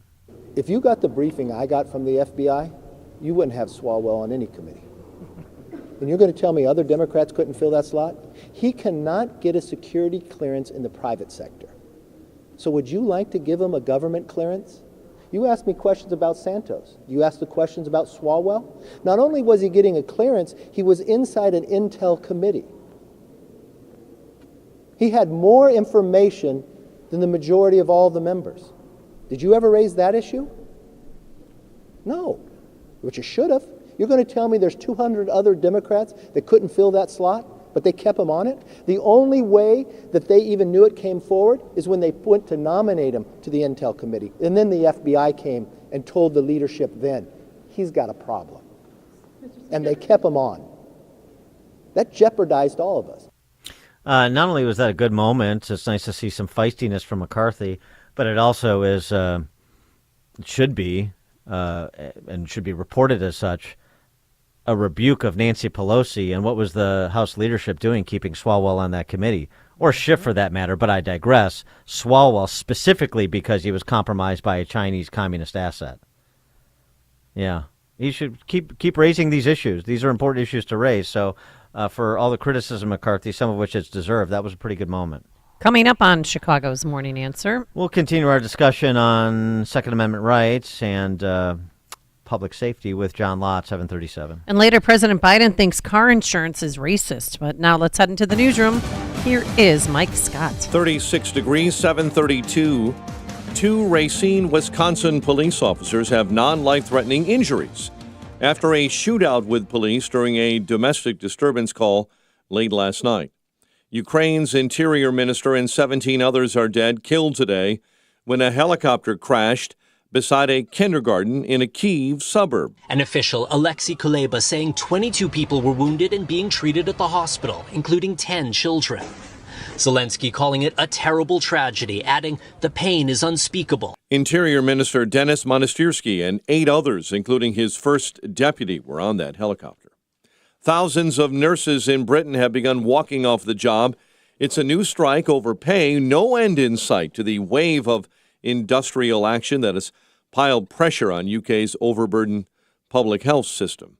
House Republicans already plan to investigate President Biden and his son's business dealings. Now they can add the handling of classified documents to the list of oversight investigations. House Oversight Committee Chairman James Comer was on Hannity. It shows that they haven't been truthful. The only reason we know about these documents is because of investigative reporting at CBS. Someone leaked to CBS that Joe Biden had these documents. Now, that in itself should be part of the investigation because, we don't know who had access to these documents. The White House says it's cooperating. Millions across China will be able to travel home for the Lunar New Year for the first time in 3 years. The 2-week celebrations that begin January 22nd usually involve traveling for family reunions banned in China due to COVID. Multiple lawsuits are challenging Illinois' new assault weapons ban, including a legal filing in Crawford County put forward by attorney Thomas Magg. They're requiring you to fill out a form under oath admitting that you possess these firearms that they have declared unlawful.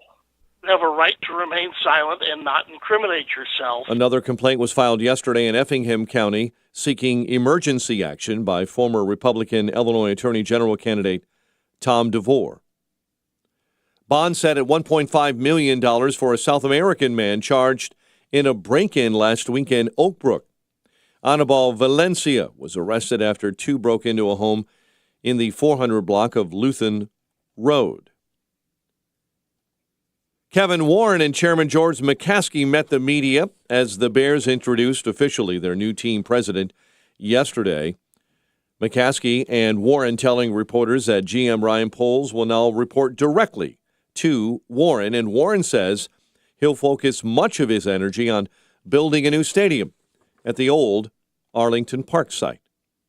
Blackhawks, an overtime win over Buffalo, 4-3.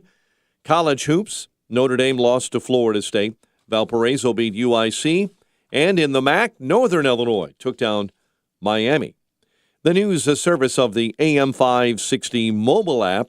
Listen to AM 560 on your smartphone or mobile device when you download the AM 560 mobile app at 560theanswer.com/mobile. A check of traffic and weather on the way next on AM 560. Dennis Prager sees a mass exit. California's delegation to the House, based on population, declined for the first time in California history. California was once identified with freedom. This was the place you went to be free. Now, thanks to the Democratic Party and the rest of the left, this is the place you flee to be free. The Dennis Prager Show. Weekdays at 11, right before Charlie Kirk at 1 on AM 560. The Answer. Dan Proft here. I'm drinking it. I love it. You will too. I'm talking about 120 Life. We're pleased to be joined again by Ira Antelis, who is the founder of 120 Life, 120life.com, 120life.com. Ira, thanks for joining us again. Appreciate it. Well, thanks for having me. It's always great to talk with you. Tell us what those ingredients in 120 Life, the tart cherry and the pomegranate, what they do for blood pressure. You know, every time I come on to talk with you, I reread a lot of materials to make sure that my facts are correct. And two of our main ingredients I was rereading about this weekend, which is beets or beetroot powder and pomegranate juice. And what they do is when you consume them, they have nitrates, and nitrates dilate, which means they open up your blood vessels. So usually within a couple hours, if you're drinking 120 Life and these ingredients, your blood pressure should tend to go down a little bit. All right. So for the person who wants to try 120 Life, what's the best way to engage with you and try your product, 120 Life? Absolutely. So you can go to 120life.com and it will give you the phone number to either call or send an email if you have any questions. It's pretty easy to order. If you go to our website, we also give a free ebook, just some very basic information. Again, if you have any questions, you call the number and I will respond. Don't forget, use the promo code Dan, for 10% off your 2-week trial pack. There you go. All right. Ira Antelis, the founder of 120 Life, 120life.com, 120life.com is where you go to order his product and get your heart healthy, maintaining that healthy blood pressure. Lower your blood pressure naturally without the side effects of pills. Visit 120life.com. That's 120life.com. Order the 2-week trial pack and use coupon code Dan to save 10%. 120 Life, the juice drink Dan Proft uses to maintain healthy blood pressure. With each breath, allergens, germs, and viruses get trapped in your nose. Now there's a simple, easy, and effective way to clean your nose and protect your health. It's called Navage. Navage, available at Navage.com. 7:38. Let's get an update on the roads. Team Hochberg Traffic Center time. And this update is service of the Salem Podcast Network with episodes from Charlie Kirk, Trish Regan, and many more. Subscribe free, SalemPodcastNetwork.com. Eden's inbound 25 Lake Cook Road to the junction. It's an hour inbound on the Kennedy from O'Hare into the Burns Circle interchange. Ike-in, it's 65 minutes, 390 to the old post office. Watch out on the Ike outbound, an accident on the exit ramp to Harlem Avenue. Stevenson, 50 minutes from the Tri-State into DuSable Lakeshore Drive. Dan Ryan in, it's a half hour. 95th into the Burns Circle interchange. Dan Ryan outbound, accident, 2 left lanes blocked between Marquette and 87th. Chicago's Morning Answer continues next. AM 560 Weather Center forecast. Cloudy all day, high near 40, rain and 36 overnight. 36 right now. Next news at 8. Chicago's Morning Answer with Dan and Amy continues next on AM 560, The Answer. Listen to AM 560 The Answer online at 560theanswer.com, on the AM 560 mobile app, on your Alexa-powered smart speaker, and on TuneIn, iHeart, and on Odyssey. Only the biggest stories, only the biggest guests, and only the biggest opinions. This is AM 560, The Answer. Top of the morning, Dan and Amy, continuing our discussion on guns and public safety and an individual's right to protect themselves. Pleased to be joined by John Lott, president of the Crime Prevention Research Center, former senior advisor for research and stats at the Department of Justice's Office of Legal Policy, author of books including Gun Control Myths and More Guns, Less Crime. John Lott, thanks for joining us again. Oh, it's great to talk to you. Thanks for having me on. And on a personal note, too, we just want to extend our condolences. I heard of your mom's recent passing, and so we're very sorry to hear about that. Yeah, well, thank you very much. That's very nice of you. You wrote a piece recently about violent crime, specifically murders, and the concentration of murders in a relatively small number of counties in the country. But it's a small number of counties, but it happens to be the big urban centers where a lot of people live. And the concern, in addition to just the aggregate amount of people being murdered and shot and otherwise violently victimized, is with laws like the Safety Act in Illinois or the rewrite of the criminal code in D.C., that violent crime that's concentrated in the urban centers could start to become more pronounced in the suburbs. How real is that concern?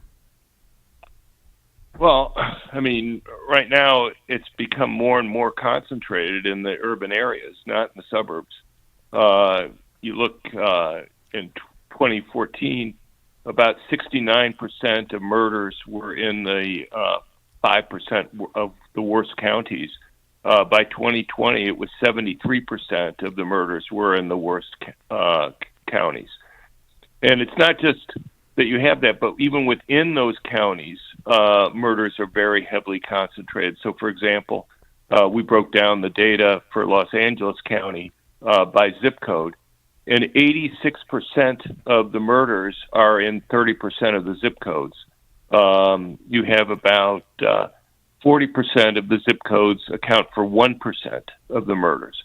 And the same thing true nationally. If you look, over half the counties in the United States have no murders in any given year. Another 20% have one murder. So you have 70% of the counties in the United States that have either 0 or 1 murder in a year. So it's very heavily concentrated in a small set of counties, and even within those, it's very heavily in very tiny areas. Well, we see, I mean, certainly we see that in Chicago, so we know what you're describing to be the case. However, just to go back again, as you know, just from being an observer of the passing scene, what do big cities dominated by the left want to do? Socialize their problems to the surrounding suburbs. And that's what Chicago has always done.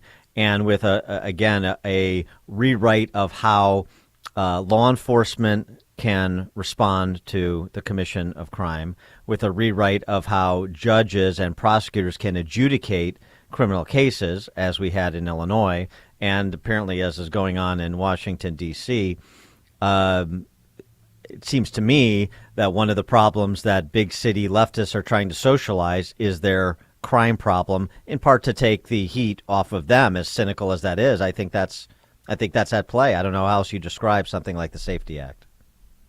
Right. Well, I mean, obviously, Cook County includes more than just Chicago. Right. And Kim Foxx is the district attorney for all of Cook County, so her types of policies apply to the suburbs right around Chicago that's there. But look, you and I are in agreement. It's not rocket science about why you've had the increase in violent crime over the last couple of years. If you have district attorneys who aren't prosecuting criminals, if you have places like Chicago, which in 2020 cut the number of police officers by 400 positions and transferred other officers to make sure that more officers were guarding Mayor Lightfoot and others, politicians in the city. If you have the bail reform that you've had in many places in the country, if you had liberal judges who have released in many urban areas over half and in some cases 2/3 of the inmates from prison, it's not difficult to figure out if you're making it so much less risky for criminals to go and commit crime that you're going to have more crime that's going to be occurring. There is some evidence. We looked at some evidence in California that indicated that what was happening is what you were saying, that you had crime moving out of within a county from very narrow areas to more kind of affluent areas that were there. But that's pretty much in those counties like Los Angeles County, where you have the district attorney who has the same types of rules in terms of what he's deciding to prosecute over the entire county. So we have this new assault weapons ban, obviously, in Illinois that took effect, and our governor is pretty upset that dozens of sheriffs refuse to enforce the new law. What say you?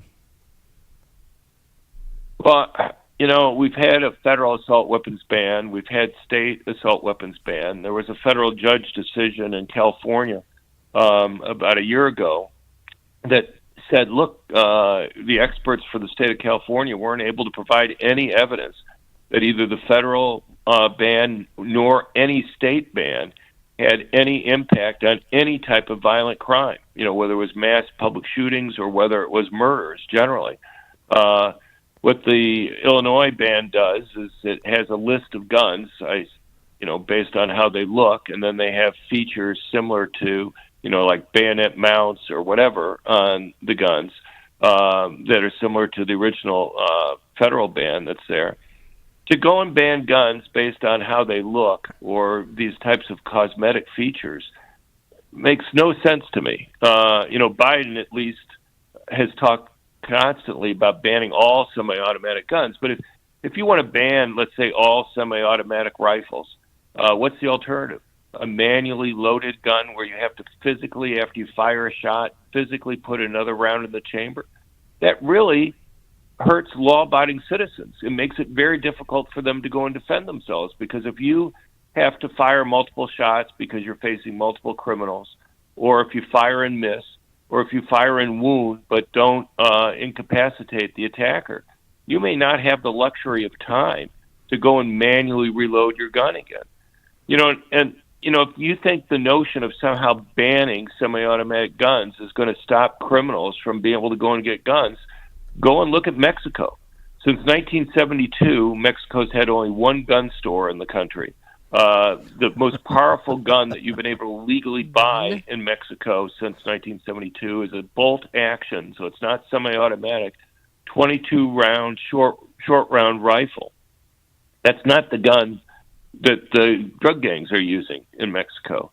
And they've many years, not only has their murder rate doubled since they had those rules went into effect, but they have a murder rate in many years that's 6 times higher than the murder rate in the United States.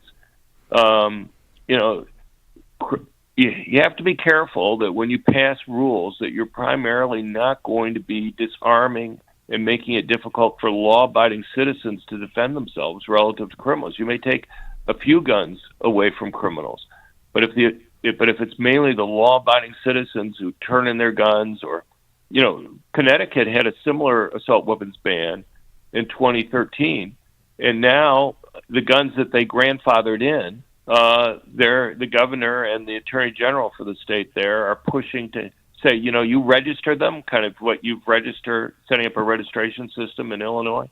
And once people have registered them, then they go and tell them, we're banning them now, and now we know who owns them, and we're going to send the state police in to make sure that your guns are confiscated.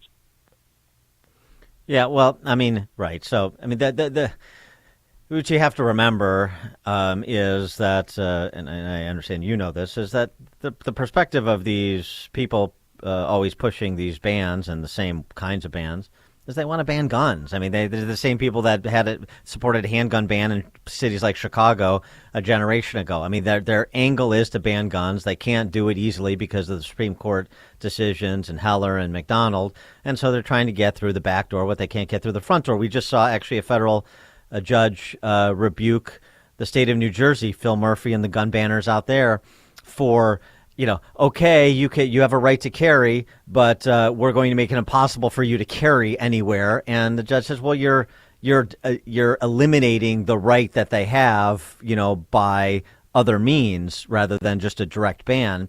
And so we were talking before you joined us that that case in New York last year, the Supreme Court adjudicated, is really an important one that weighs on the law that was passed in Illinois, because you can't just make a general this is going to improve public safety argument with or without evidence. You have to look at, as the majority opinion said, you have to look at the actual black letter language of the Second Amendment and the sort of legislative history to ascertain whether this is a regulation that is legitimate under the Second Amendment or not. So the days of just saying, I say it's going to improve public safety, and that's the auspices under which we're doing this, that's not good enough to pass constitutional muster.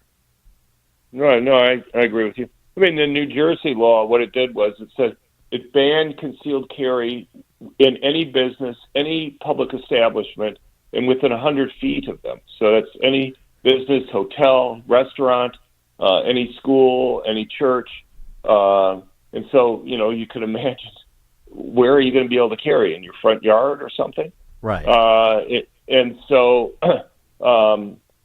and the Supreme Court decision, I agree, is potentially very important. Look, when I've taught in law schools, one of the things I always joked about is like you take something like the First Amendment where it says Congress shall pass no law.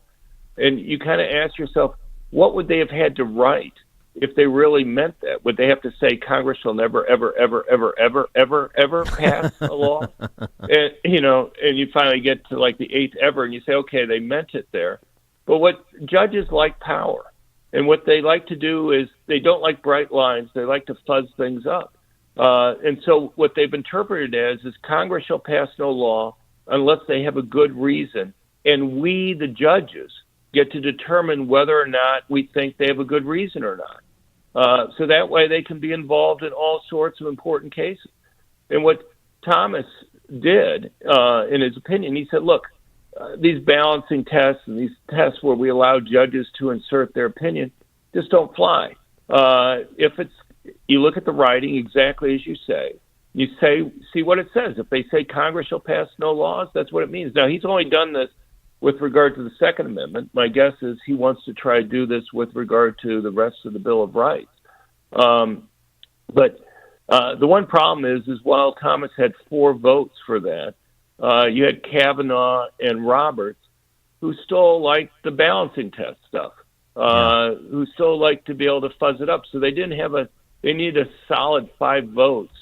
And I kind of worry that, particularly given that the Democrats now control all the lower courts and Biden has actually been getting judges confirmed at a faster rate than Trump did, that, by the end of this term, Democrats will have well over 60% of the lower courts controlled, maybe even 2/3. And so I think what is happening is that they're going to try to slow walk a lot of these rules, hoping Thomas is 74. By the beginning of the next presidential administration, he'll be 76. Wow. And I think they're hoping that there'll be some change on the Supreme Court and they can reverse these types of rulings. Yeah, that really underlines the importance of the 24 election, and not that it's not obvious, but it's a good reminder about where we're at with these hard-won victories at the Supreme Court level and how precarious they are. John Lott, president of the Crime Prevention Research Center, former senior advisor for research and stats at the DOJ's Office of Legal Policy, author of books including Gun Control Myths and More Guns, Less Crime. John Lott, thanks as always. Appreciate it. Thank you very much. Thank you. And he joined us on our turnkey.pro answer line. There's only one radio show in Chicago talking about today's biggest stories and telling you what they really mean. That show is this one, Chicago's Morning Answer on AM 560, The Answer. Balance of Nature, changing the world one life at a time. I'm a physician, and I still see patients every day. And, so I tell my patients about this. And they ask me, what are you taking? And so I tell them, taking Balance of Nature. And they go, oh, yeah, I've heard about that. So I tell them how to get it. I give them your telephone number, 246-8751. And I tell them, call this number. And I said, they'll take care of you after that. So, I'm primary care. I really think that it works well for people to have fruits and vegetables. Start your journey to better health with Balance of Nature right now. Call 1-800-246-8751 or go to balanceofnature.com for more information or to place your order. Shipping is always free. And don't forget to get 35% off your first order as a preferred customer by using discount code CHICAGO. So, how's it going with your New Year's resolutions? Not so great? Are you truly committed to trying something new, or was it all just talk? Things that seem so doable on New Year's Eve are getting tougher, aren't they? Here's the secret: developing a new routine. Make your New Year's resolutions part of your everyday routine. Find a time that works for you. Say yes to exercise and stick to it. The pounds will come off. Same goes for your blood pressure. If it's too high, check out my friends at 120 Life. 120 Life is the natural juice drink that helps lower your blood pressure without the side effects of pills. One tiny 8-ounce bottle is all it takes as part of your new daily routine. Just say, I will drink 120 Life every day. The rest just happens. Go to 120life.com, that's 120life.com, and order their 2-week trial pack. Order now and enjoy their risk-free money-back guarantee. Use the coupon code DAN to save 10% at checkout. 120 Life, a resolution in a bottle. We need more stuff like this. Eric was way behind on his taxes. I owed a lot of money to the IRS, almost $15,000. I tried to make payments. The IRS wasn't satisfied with Eric's efforts, so they came after him full force. They're coming to put a lien and a hold on all my income, my home, my car. I was just overwhelmed at what to do. Then Eric called Optima Tax Relief. When Optima Tax got involved, the calls would stop, the threats would stop. It was easy like 1, 2, 3. Optima Tax Relief is A+ rated by the Better Business Bureau, and their team of expert tax professionals took care of Eric's problem. I owe $15,000, and now my debt is clean. I don't owe anything. Take Eric's advice. If you have a tax problem, you need to call Optima Tax now. Call Optima Tax Relief for a free consultation. Call 800-965-1433. 800-965-1433. 800-965-1433. Optima Tax Relief.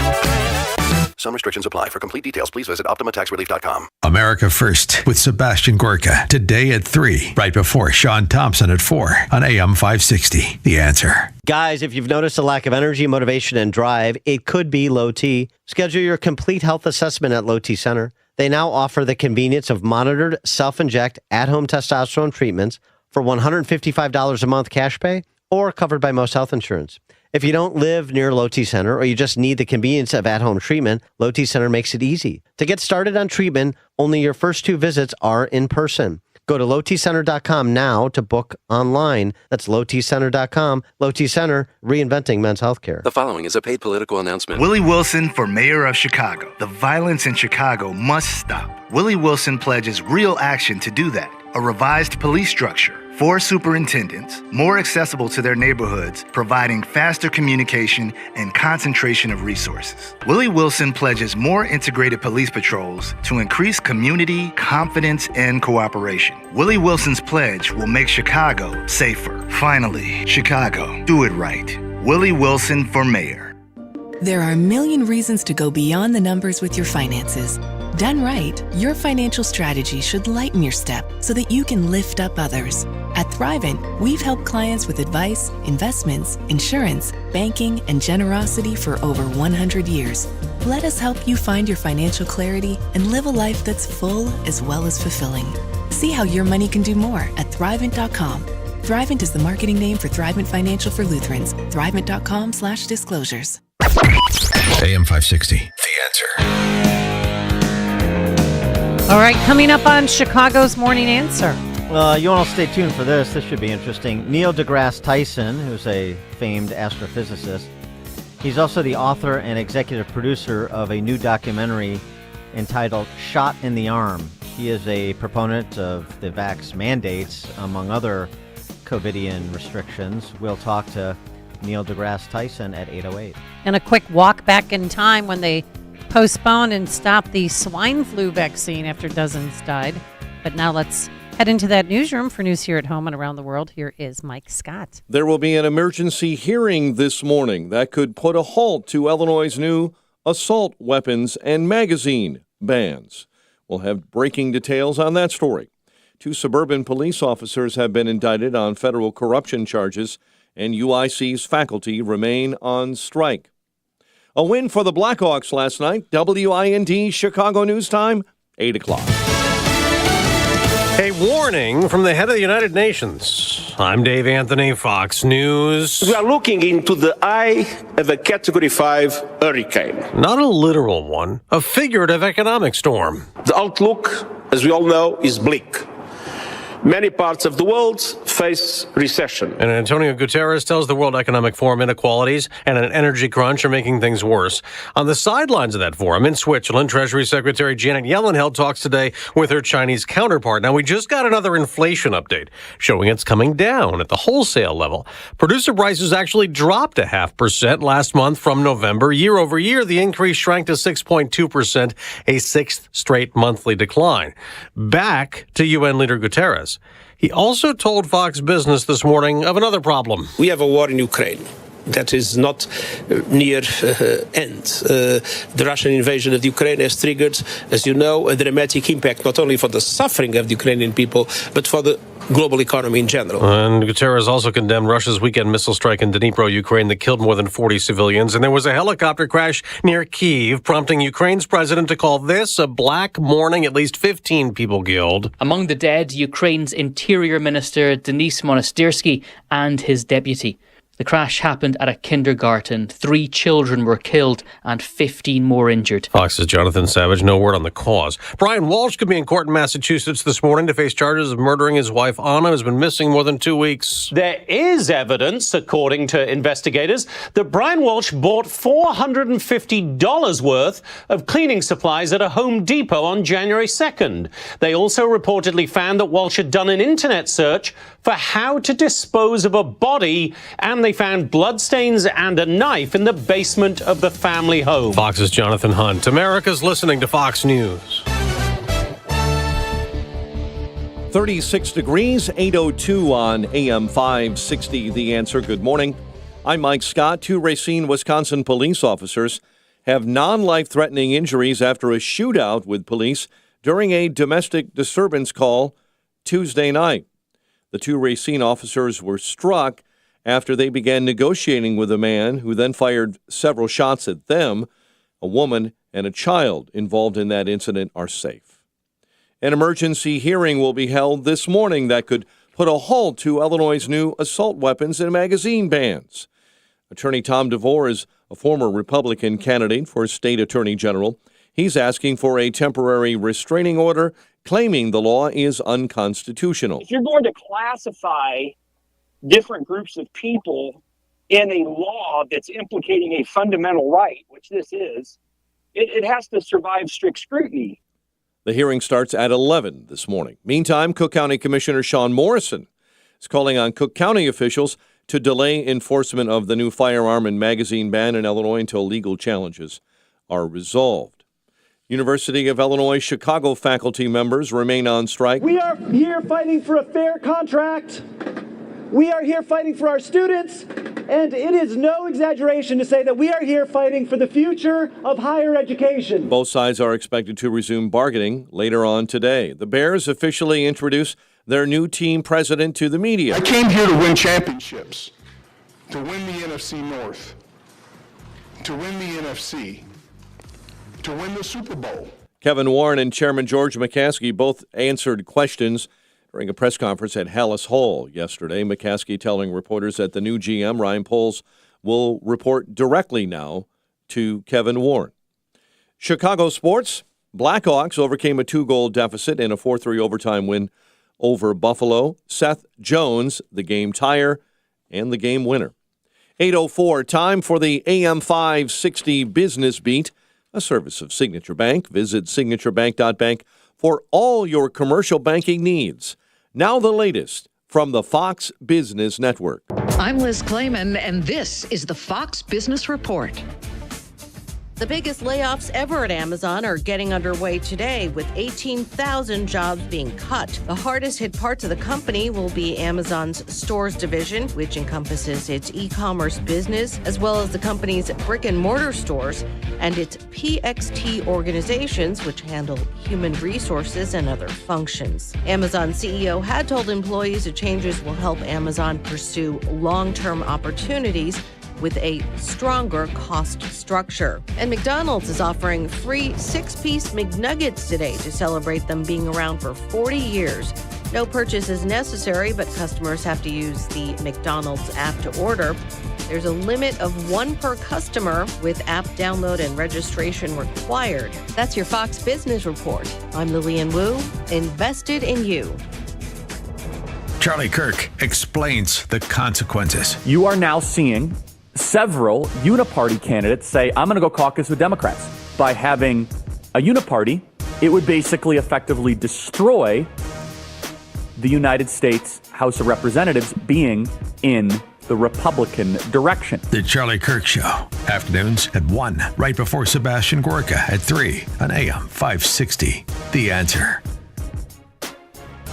Hi, Amy Jacobson here, and I just want to say thank you to everyone who participated in our Food for the Poor campaign. Because of your generosity, guess what? We're able to feed 5,000 kids and counting in Latin America and the Caribbean. Now, these are children and families that simply would not have food without your generous donations. But just because the holiday season is over, that doesn't mean the need has gone away. So if you haven't already, you can still make a donation by visiting 560theanswer.com/foodforthepoor. And listen up, if you're a business owner, let's do that business benefactor program. What it is a one-time donation of $2,500, and we will give you 40 one-minute commercials. It's the best way to elevate your business. It is the best deal in all of Chicagoland radio. Here's what you do. Call Anjanette Natowski. Her number is 847-472-8951. That's 847-472-8951. Or visit 560theanswer.com/food for the poor. My friend had his home stolen. The crime is home title theft. It's real. It's horrendous, but it's real, and it's everywhere. Now, luckily, this was just a demo, but I saw how criminals all around the world target American homeowners, and that's why I protect my home with Home Title Lock, and you need to as well. And a thief can simply forge your signature on a legal document claiming you sold your home to them. Homeowners insurance and common identity theft programs do not protect you, but Home Title Lock does. So protect yourself. Just go to their website. It's HometitleLock.com/Sean, SEAN. Verify your home's title is still safely in your name. Then just register your address for a free, no-obligation home title report for your files. That is a $100 value, absolutely free. That's HometitleLock.com/Sean, HometitleLock.com/Sean, SEAN. 8:07. Team Hochberg Traffic Center time. It is a service of the Daybreak Insider podcast. Hear the latest reporting and analysis of the day's most important stories each weekday morning on the Daybreak Insider podcast. Edens is slam solid. 36 minutes in, Lake Cook Road to the junction. You'll hit the brakes hard right at Pratt. Kennedy inbound right now an hour 13 from O'Hare into the Burns Circle interchange. Ike in at an hour 20 from 390 into the old post office. Stop and go traffic on the outbound side as an accident on the exit to Harlem Avenue has just been cleared. Stevenson inbound. It's an hour from 355 into DuSable Lakeshore Drive. Dan Ryan in, 31 minutes, 95th into the Burns Circle. Dan Ryan outbound, 2 left lanes blocked with a bad accident. That's outbound between Marquette and 79th. Tri-State jammed up northbound between Southwest Highway and the Stevenson due to an earlier accident.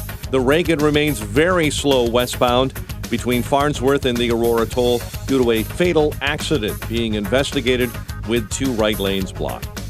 Chicago's Morning Answer continues next.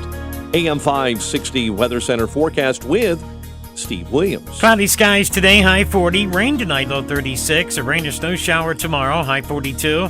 Clouds, then some sun on Friday, a high 35. Plan with confidence. Check with AccuWeather.com today. I'm Steve Williams on AM 560, The Answer. 36 at O'Hare. Next news 8:30. Chicago's Morning Answer with Dan and Amy continues next on AM 560, The Answer. Listen to AM 560 The Answer online at 560theanswer.com, on the AM 560 mobile app, on your Alexa-powered smart speaker, and on TuneIn, iHeart, and on Odyssey. This is Chicago's Morning Answer with Dan Proft and Amy Jacobson on AM 560 The Answer.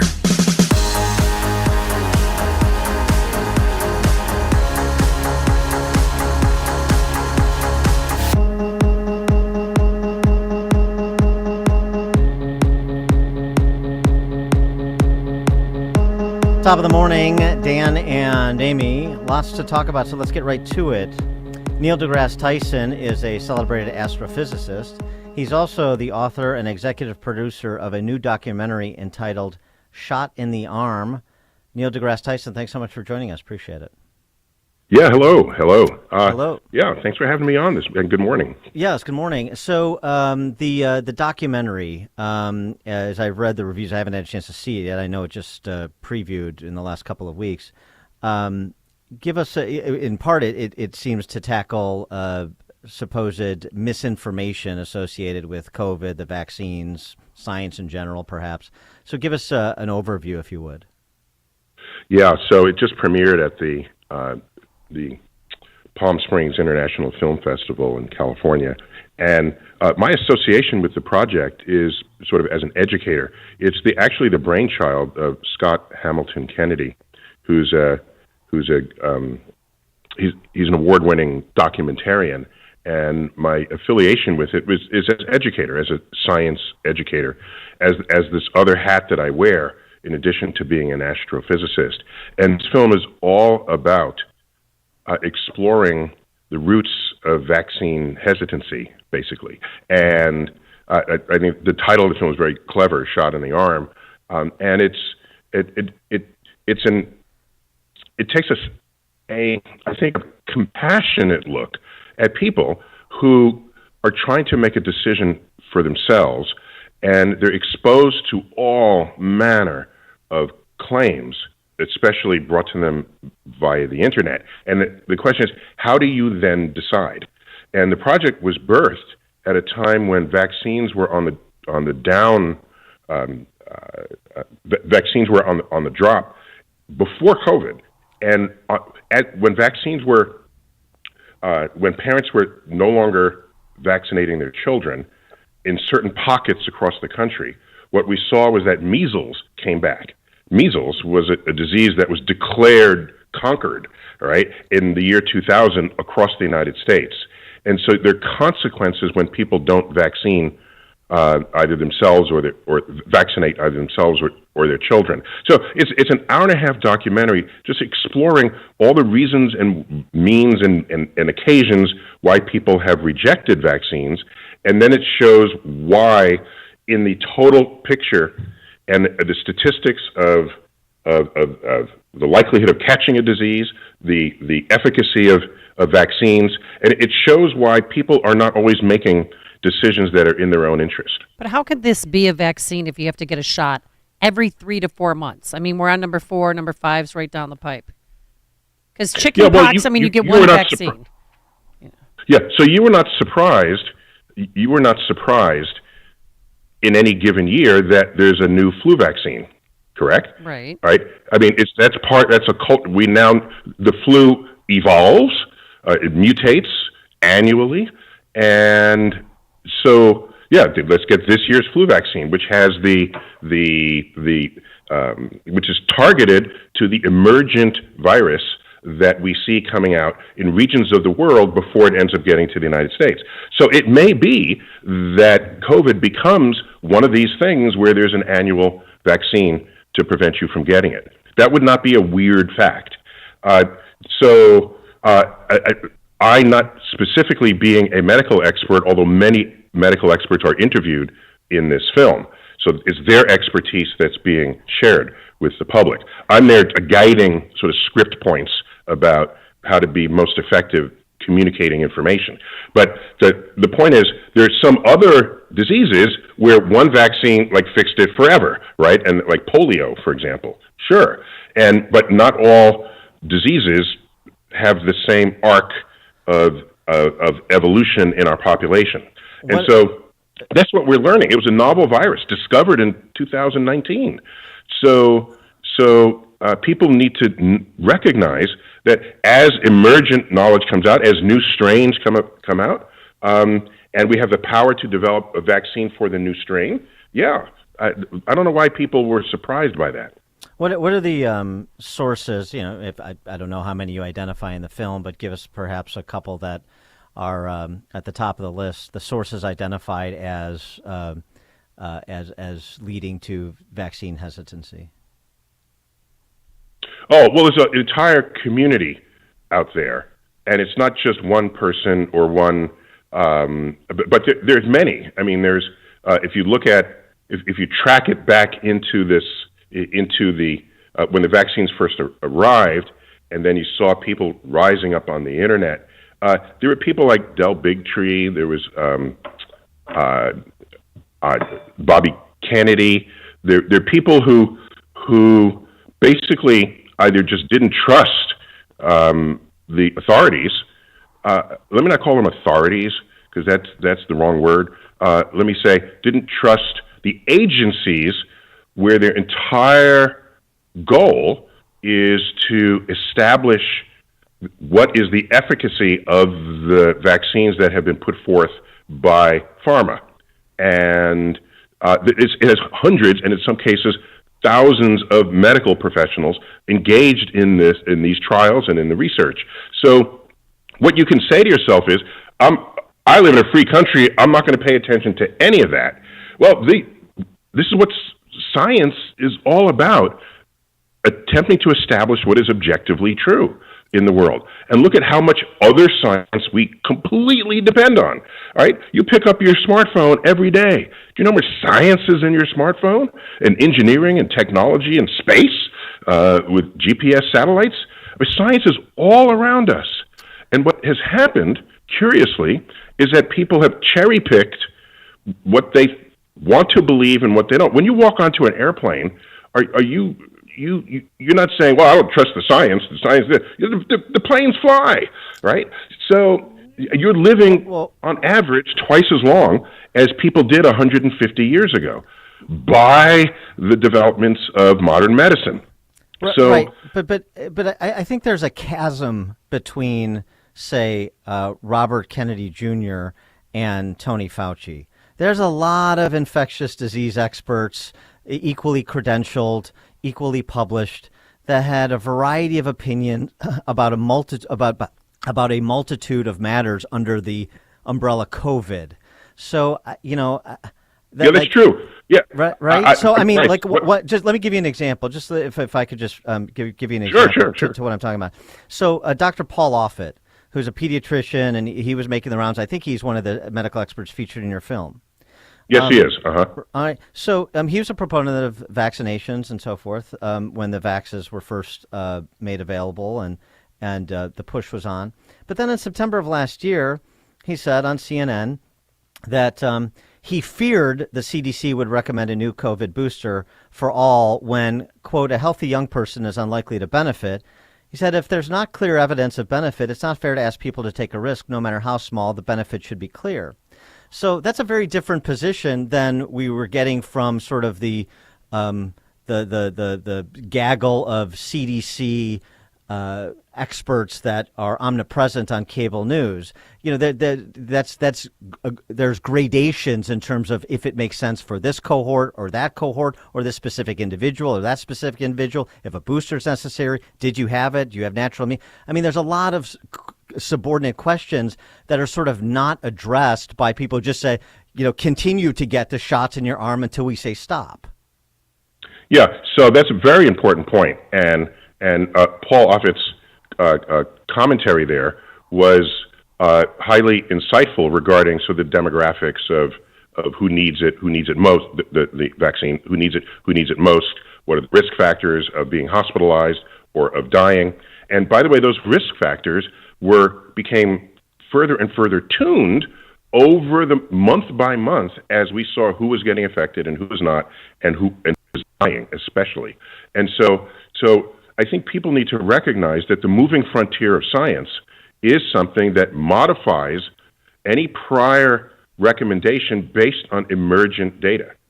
And so there is an issue where the CDC is a large organization, yes, and so sometimes their recommendations can be sort of blunt relative to some nuances that someone might invoke.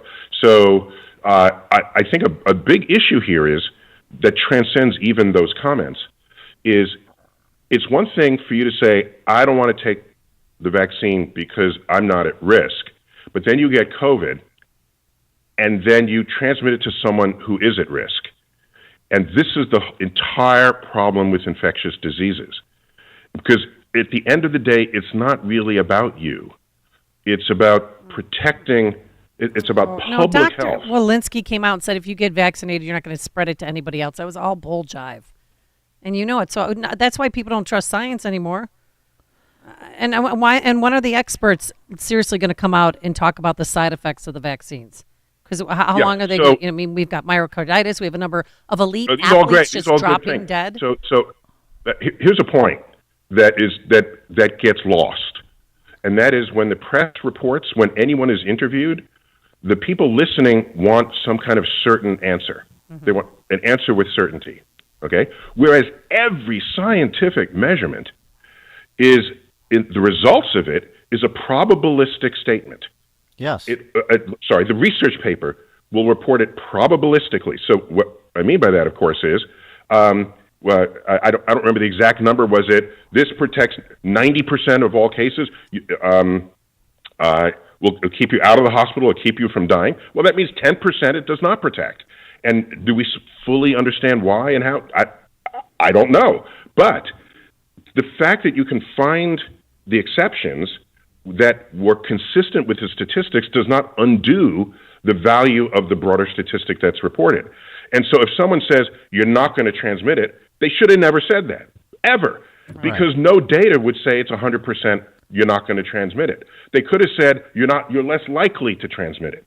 And then and what are the percentages? And the press and the public, there seems to be less room to receive this kind of nuanced information. And so everybody's in this cauldron thinking that a statistical statement is a certainty, and then when there's an exception to that, then they reject the entire statistical statement. Well, I got a problem. It's a problem with communication. I agree that's a problem if that were the problem, and I'm not sure I agree that that's the problem. And my point to say is this.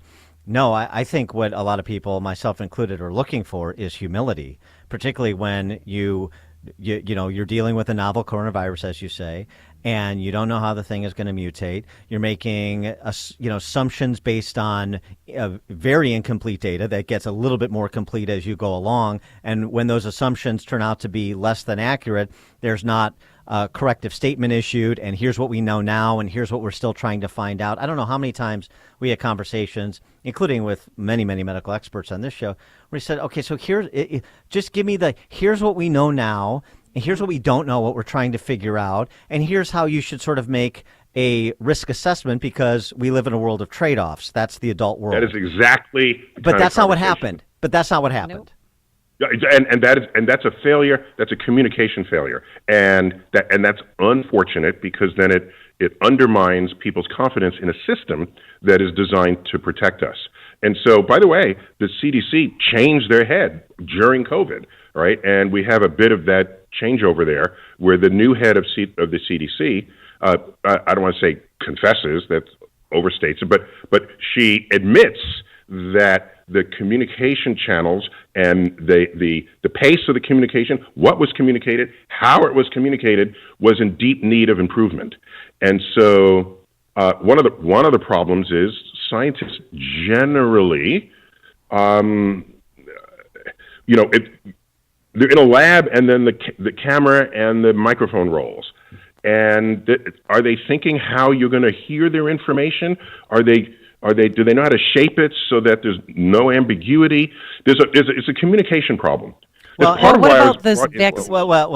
And it's also a problem of trying to stifle communication, as we see now with the Twitter files.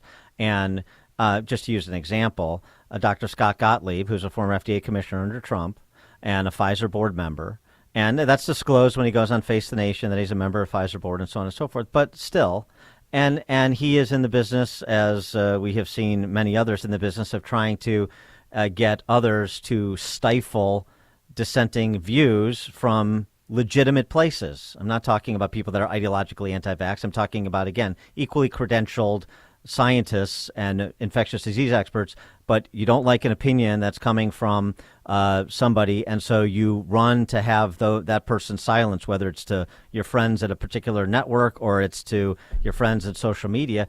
And that doesn't inspire a lot of confidence either, because what's the immediate reaction? If you can't deal with that person on the merits, what are you afraid of? What are you trying to hide? Yeah, so part of it is maybe you can't deal with how good a communicator they are, right? And so, I mean, part of the cesspool that is social media is the people who are the loudest or the most charismatic or the most at the biggest followers aren't always the people who are the most right, but they have the following, and so that puts things that are correct at risk. But but I'm not talking about a celebrity. I'm talking about like silencing Martin Kulldorff, who's an epidemiologist at Harvard, for God's sakes. I'm not talking about goofballs who don't know anything. I'm talking about people that. Right. Okay. Yeah. That's fair. That's fair. So, by the way, the film, like COVID, is of course a big part of the film, but it's a much deeper storytelling about the value of vaccines in the role of public health, and so. The takeaway is not what side were you on and who did you listen to during COVID, although, of course, COVID is a major part of the film. It's a general statement about what is our collective duty. Is that the right word? What is our collective obligation to one another? Yeah, but never again. Society's sake. This has never happened in the history of our country. The marketing that went on, we'll come to your house. We'll give you $200 if you get the shot. Free Great America tickets. And and then the vaccine mandates. What was your thought on the vaccine mandates? That if you had to get vaccinated, if you wanted to keep your job, and that's still in place in some parts of the country. Yeah, so like I said, if your job involves you interacting with other people and you could spread the virus, then so the problem, like you said earlier, is that if the vaccine meant you would never spread the virus, then you wouldn't need the mandates for, in other words, you'd say, well, let me back up. So the risk factors are what people are trying to protect the rest of the population for in the office place or wherever else. So by the way, we've lived with vaccine mandates with schools. You can't, in public schools, you can't enroll your kid unless there's some biological need, some biological requirement that if they get vaccinated, that would be a problem for them. So to enroll your child, and we've all grown up with that, right? You're vaccinated against polio and all kinds of things. And so why that would be a problem now, I found because it's the lowest risk group. It's the lowest. There's a bigger issue though too, and I watched a podcast you were on recently. I think it was called Valuetainment, where you talked about this a bit, and you're getting to it now. And this is a big philosophical question and a big sort of how a free society should be organized question. So I'm glad you tackled it, which is this idea of a social compact. That we have a duty to one another, and that's a nice thing to say, and it's a nice thing to do, generally speaking. But something like that, I always ask the question: so, what, if any, limiting principle is there to that? What, if any, you say, well, you have to get vaccinated because you have to prevent somebody who is at risk from being infected. Not that the vaccine necessarily does that, as we found out, but even if it did, well, it does, just not 100%. Right, just to be clear, what is the limiting? It does. not 100%. So go on. What is the limiting principle to that? So that's a great open conversation, and I think again, the epidemiologist who would speak from a much more informed posture than I would on this, but I would say, whatever are those people who cannot be vaccinated, they need to be protected by those of us who can, and that is where you get the herd immunity. The herd immunity, which is a little misnamed by my judgment, but the herd immunity is what percentage of the population would need to be vaccinated so that the rest would be protected. And that is entirely dependent on how contagious the disease is. So measles, for example, which is one of the most contagious, is the herd immunity has to be up in the mid-90% in order to protect the entire population. Other less contagious diseases, that number drops. That would be a sensible sort of objective way to say, if you just have a philosophical objection to vaccines or whatever, and then the hope or the expectation is that enough other people will get vaccinated so that you be protected. That's a possible outcome of this. We're going to have to leave it there, although I wish we had more time. Hopefully you'll come back because I really enjoyed the conversation. He is Neil deGrasse Tyson.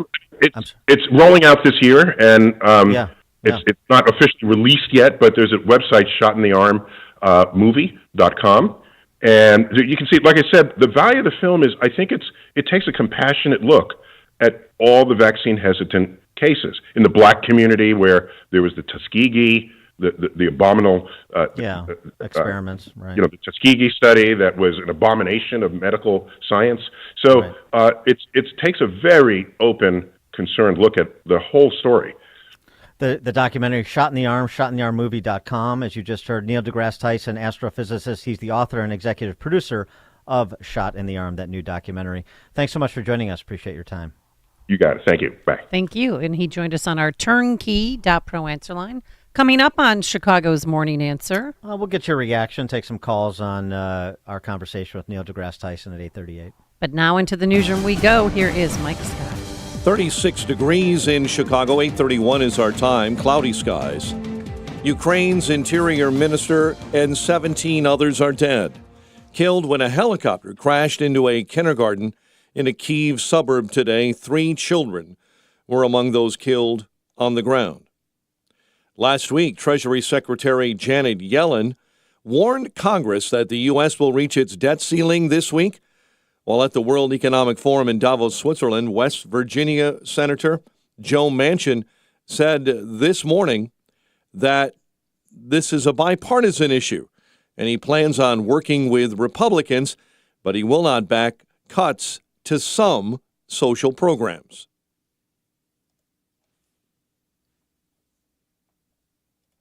Democrats and Republicans in the House and the Senate working together so we know it's going to move forward, or at least get a recognizing a vote on the floor. The debt ceiling is the legal limit on the total amount of debt that the federal government can borrow on behalf of the public, including Social Security and Medicare.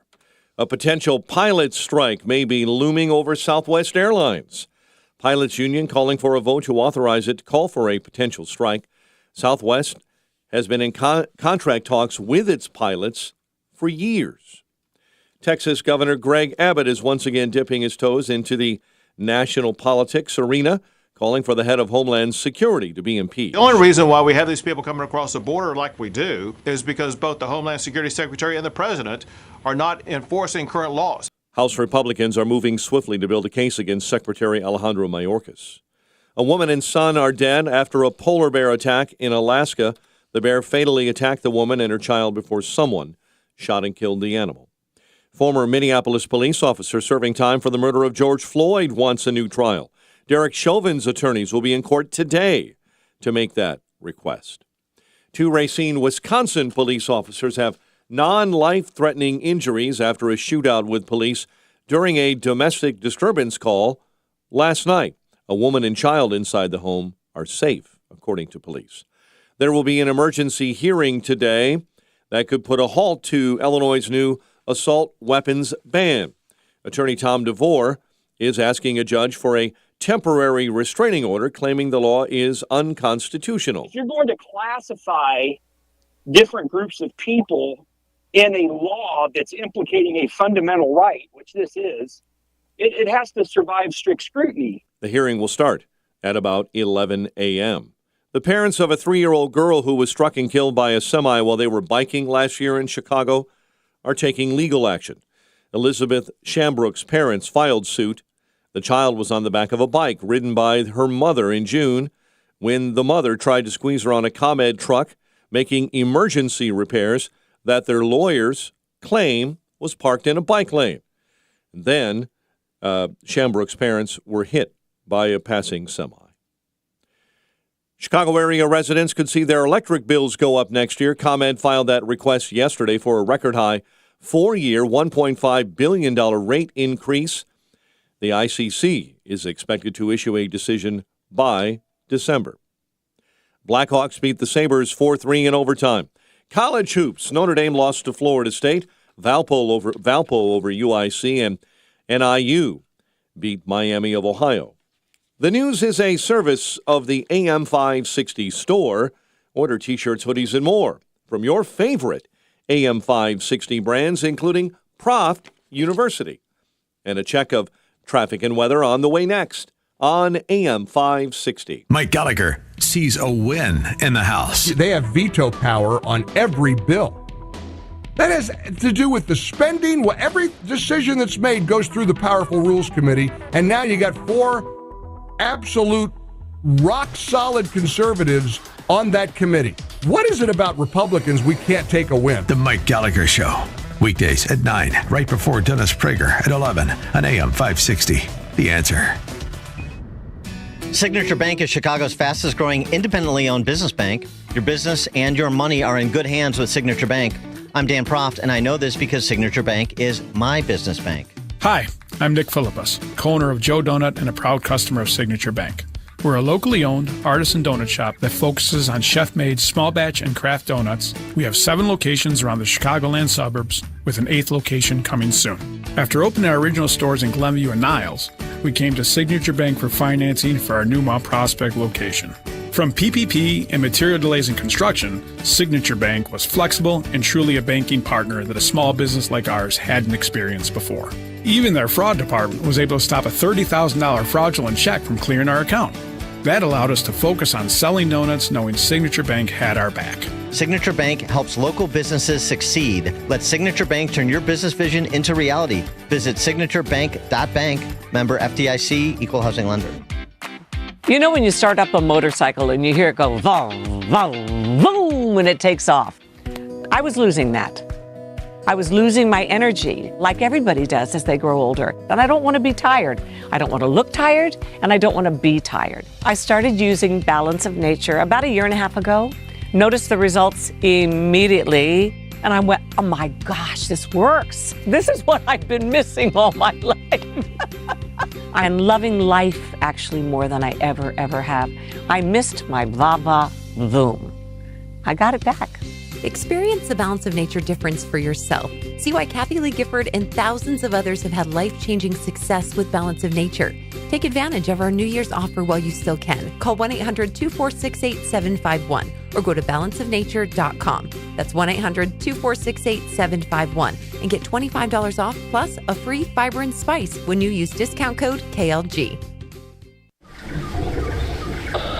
Charlie 3, Charlie 6. 3, go ahead. 3, what's your position and status? There's a great new award-winning book out, previously on the Amazon bestsellers list for 62 weeks in a row. It's called On Full Automatic, Surviving 13 Months in Vietnam. An amazing true story of survival by William V. Taylor Jr., a veteran awarded 3 Purple Hearts that made it out alive from one of the most active Marine combat units of the Vietnam War. For more than 50 years, Taylor held it all in, then poured his heart out to create an epic that critics are calling a classic in the genre. The stories are vivid and make you feel you're there. There, a book that defines the experience, similar to what Band of Brothers is to World War II. A great book for anyone interested in the psychology of the combat soldier. On Full Automatic, Surviving 13 Months in Vietnam by William V. Taylor Jr. Get it on Amazon or audiobook at audible.com. 8:39. Let's get an update on the roads. Team Hochberg Traffic Center time, a service of the AM 560 Advantage, where membership has its privileges and special members-only content. Join today, 560theanswer.com/join.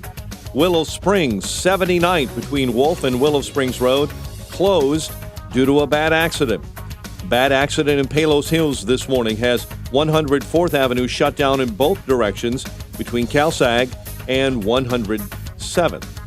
I-80, accident, left lane blocked, westbound between LaGrange Road and Wolf Road. Reagan Memorial, cleanup from an earlier accident, still causing slowdowns, westbound between Farnsworth and the Aurora Toll. Tri-State jamming up northbound between the Reagan and the outbound Ike ramps, and things are slow on DuSable Lakeshore Drive southbound between Irving Park and North Avenue. Chicago's Morning Answer continues next. AM 560 Weather Center forecast. Cloudy all day, high near 40, rain 36 overnight, rain and snow tomorrow with a high topping out near 40. 36 right now. Next news at 9. Chicago's Morning Answer with Dan and Amy continues next on AM 560, The Answer. Listen to AM 560 The Answer online at 560theanswer.com, on the AM 560 mobile app, on your Alexa-powered smart speaker, and on TuneIn, iHeart, and on Odyssey. America First with Sebastian Gorka, today at 3, right before Sean Thompson at 4 on AM 560 The Answer.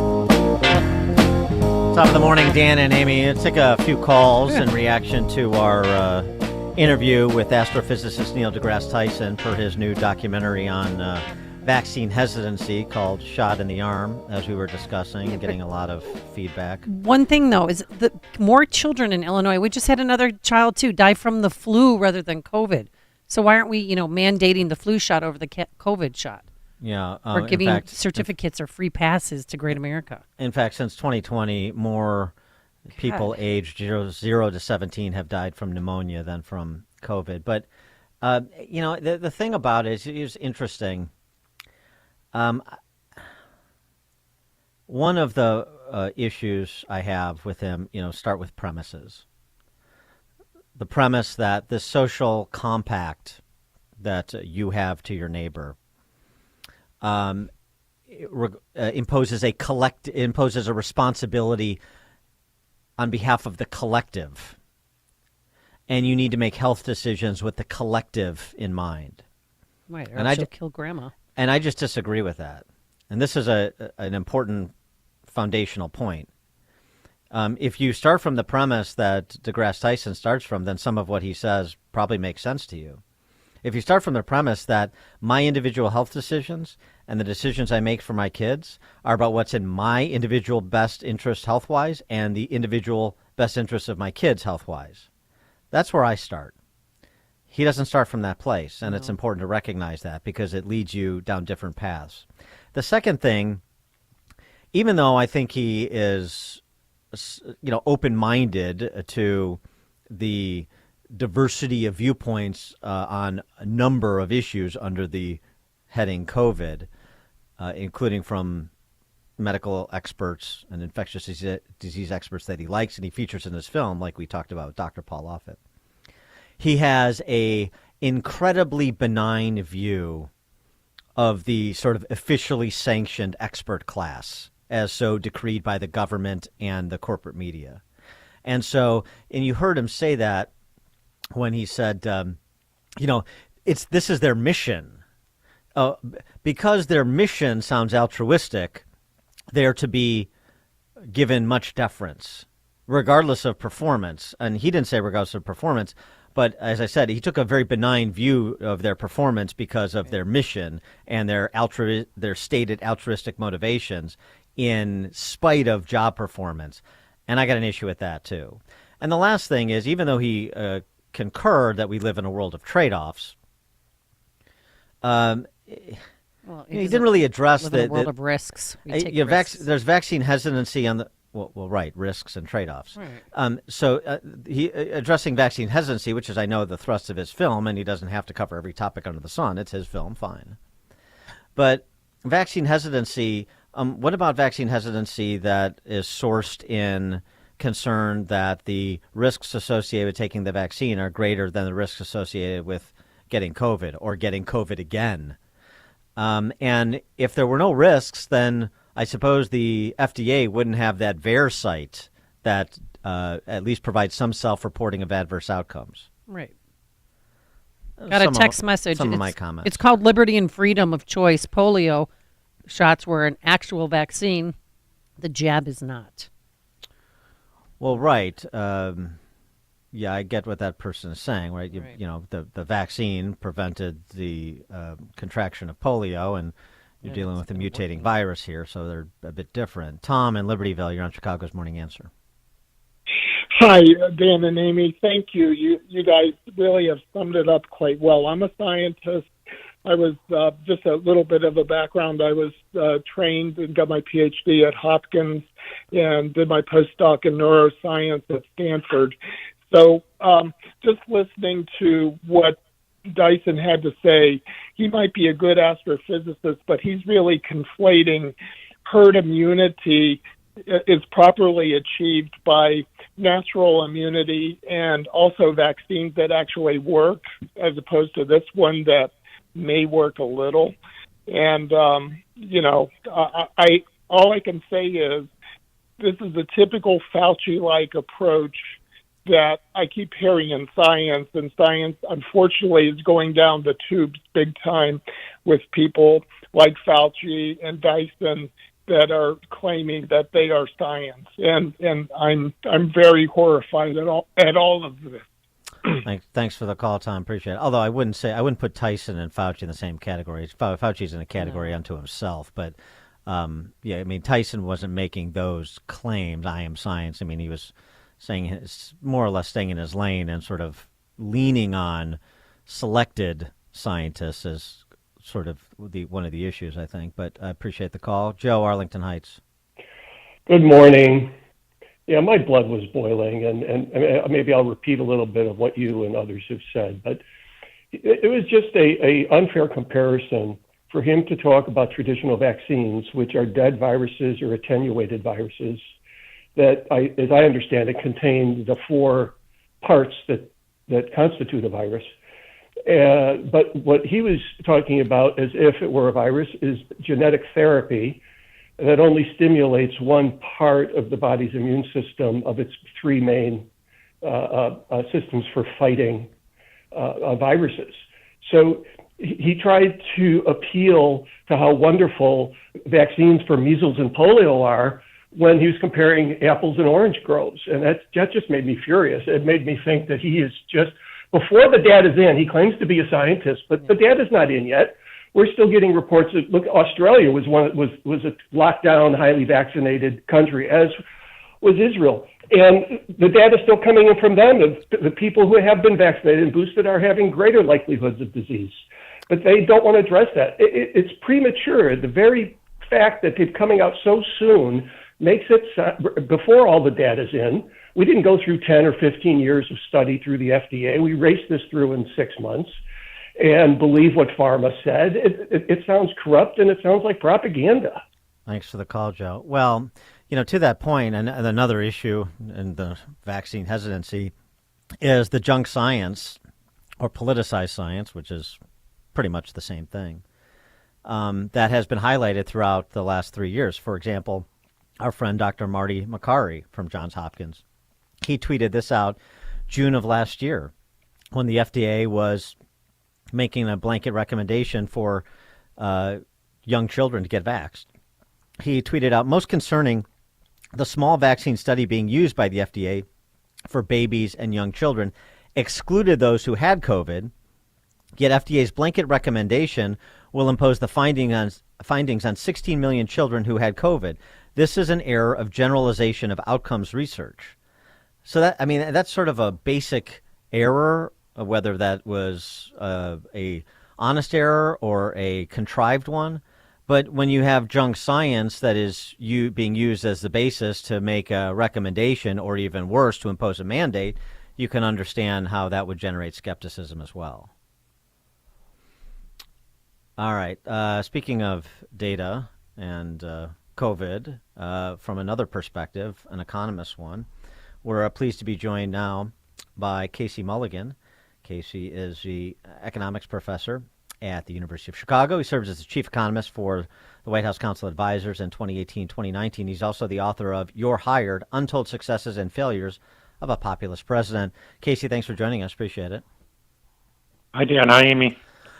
We won't ask you any technical medical questions, but perhaps a couple of statistical ones. You recently co-published an op-ed in the journal, How Deadly Were the COVID Lockdowns, and trying to make some assessments so that people can, inform the trade-offs that were available and the impacts of the ones we made. So how deadly were they? Well, we found that on an annual basis, so we're well into the third year now, 100,000 Americans have been dying from non-COVID causes more than normal. And it's really across a range of causes, traffic, homicide, we know in Chicago, drug, alcohol, diabetes, stroke, heart attack, so a whole range of causes. And what's scary about this is these non-COVID causes are not dropping off. COVID's dropped off for a while now, but the non-COVID causes continue. And one thing we're worried about is we're not seeing cancer yet, which is not a surprise because cancer takes a while. When people miss their screening, could be a couple of years until they result in a death. So we're worried that cancer deaths are going to be increasing, and this could easily add up to more deaths than from COVID itself once we're 5 years into it or so. Well, yeah, this one screening place for breast cancer, just this one little place, it's Northwestern on Belmont, 7,000 appointments were canceled. So because of that, now you have a ripple effect. Now you're supposed to get every year. I can't get one until 9 months from now. I'm supposed to be getting one right now, cancer screenings. So everybody's log jam because of it. And how soon? I mean, how long? How many years do we have to wait until that data comes out? Yeah, the public health people, they have not been monitoring this, and they really should have been. And before the pandemic, we had people with drug addiction, we had people with liver problems, we had people with diabetes. If we're going to do these lockdowns and these very drastic interruption of people's lives, you should have been monitoring the vulnerable people and raising a flag. But they didn't, actually. They didn't really want to hear what I'm telling you today until it's becoming pretty obvious as it is, 2.5 years in. And on those excess deaths, from your piece, I read that the distribution of the excess deaths is somewhat uniform across age groups, but that represents a huge increase among the youngest age group. Yeah, it's quite unusual to have an equal distribution of deaths across age group because death is mainly an older person thing. But right. A bunch of these causes that I mentioned, traffic and homicide are almost exclusively among younger people. And then a lot of middle-aged people have diabetes and things like that, and it killed them during these last 2-3 years in a way that wasn't happening before the pandemic. And the point here is to say, like, we don't know exactly what the number of people with, say, middle-aged people that had diabetes or people who skipped cancer screenings got cancer, and we don't know how to break that. We can't break down those numbers yet, but it's really a challenge to those who proposed and imposed the lockdowns to say, well, you tell me, these excess deaths, what is the overriding variable here the last 3 years? So if it's not the result of the lockdown policies and the secondary effects of lockdown policies, then you tell me what it is. Yeah, I'm very eager to hear what they have to say. Because, Yeah, right. I think it's fairly obvious. Sweden, we found, did not have these non-COVID deaths. It's a little bit hard to compare across countries, but Sweden is much different than the United States and from the rest of Europe. So in terms of you mean too, the distribution of deaths across age groups is more consistent to, pre-COVID times, with it being a preponderant of older people and not uniform across, between 0 to 30 and 65 to 90. That's right, and also the causes.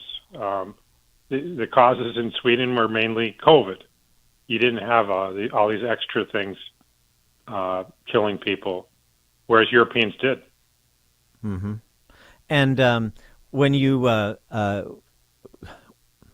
you think about this analysis, what's the next step you would like to take, if there is a next step to take, to refine these numbers down more, to provide even more clarity to this picture? We're always focusing on the latest data because there's no sign that this has stopped. I don't know what to call it except an emergency. And so until it's treated as one, we need to keep raising the flag because it's 100,000 people, almost 10,000 people a month. That stream needs to be cut off. Yeah, right. You would think that those numbers would get more people's attention. He is Casey Mulligan. He's professor of economics at the University of Chicago, serves as the chief economist in the White House Council of Economic Advisors in 18 and 19. His book, You're Hired, Untold Successes and Failures of a Populist President. Casey Mulligan, thanks as always. Appreciate it. Bye, Dan. Bye, Amy. Bye-bye. Thank you. And he joined us on our turnkey.pro answer line. Connect with Dan and Amy on the AM 560 The Answer mobile app. Just text the word app to 64636 to download the app today.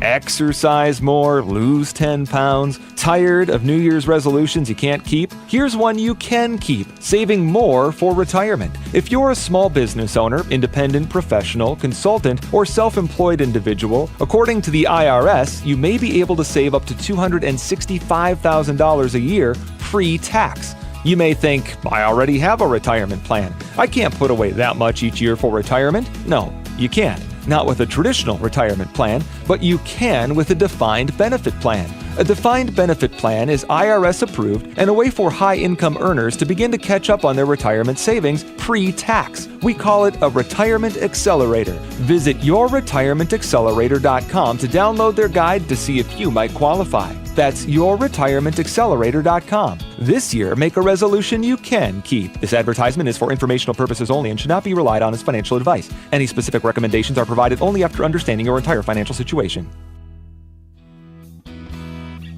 Cold floors? The problem is probably down below in the basement or crawl space. Hi, I'm Roy Spencer with Permaseal. I'm happy to say that we can now help make your basement and crawl space warmer and therefore your upstairs more comfortable with our new product, PermaFoam.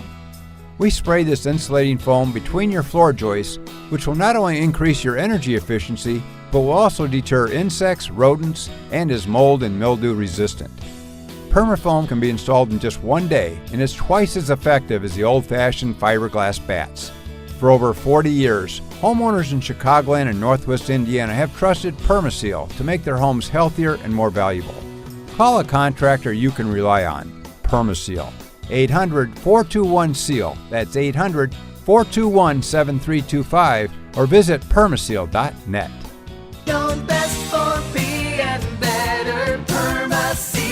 The following is a paid political announcement. Why not Willie Wilson for mayor of Chicago? The criminals won't like Willie Wilson in the mayor's office. Fighting crime is Willie Wilson's first priority. The city isn't safe. The city streets, the CTA, are not safe.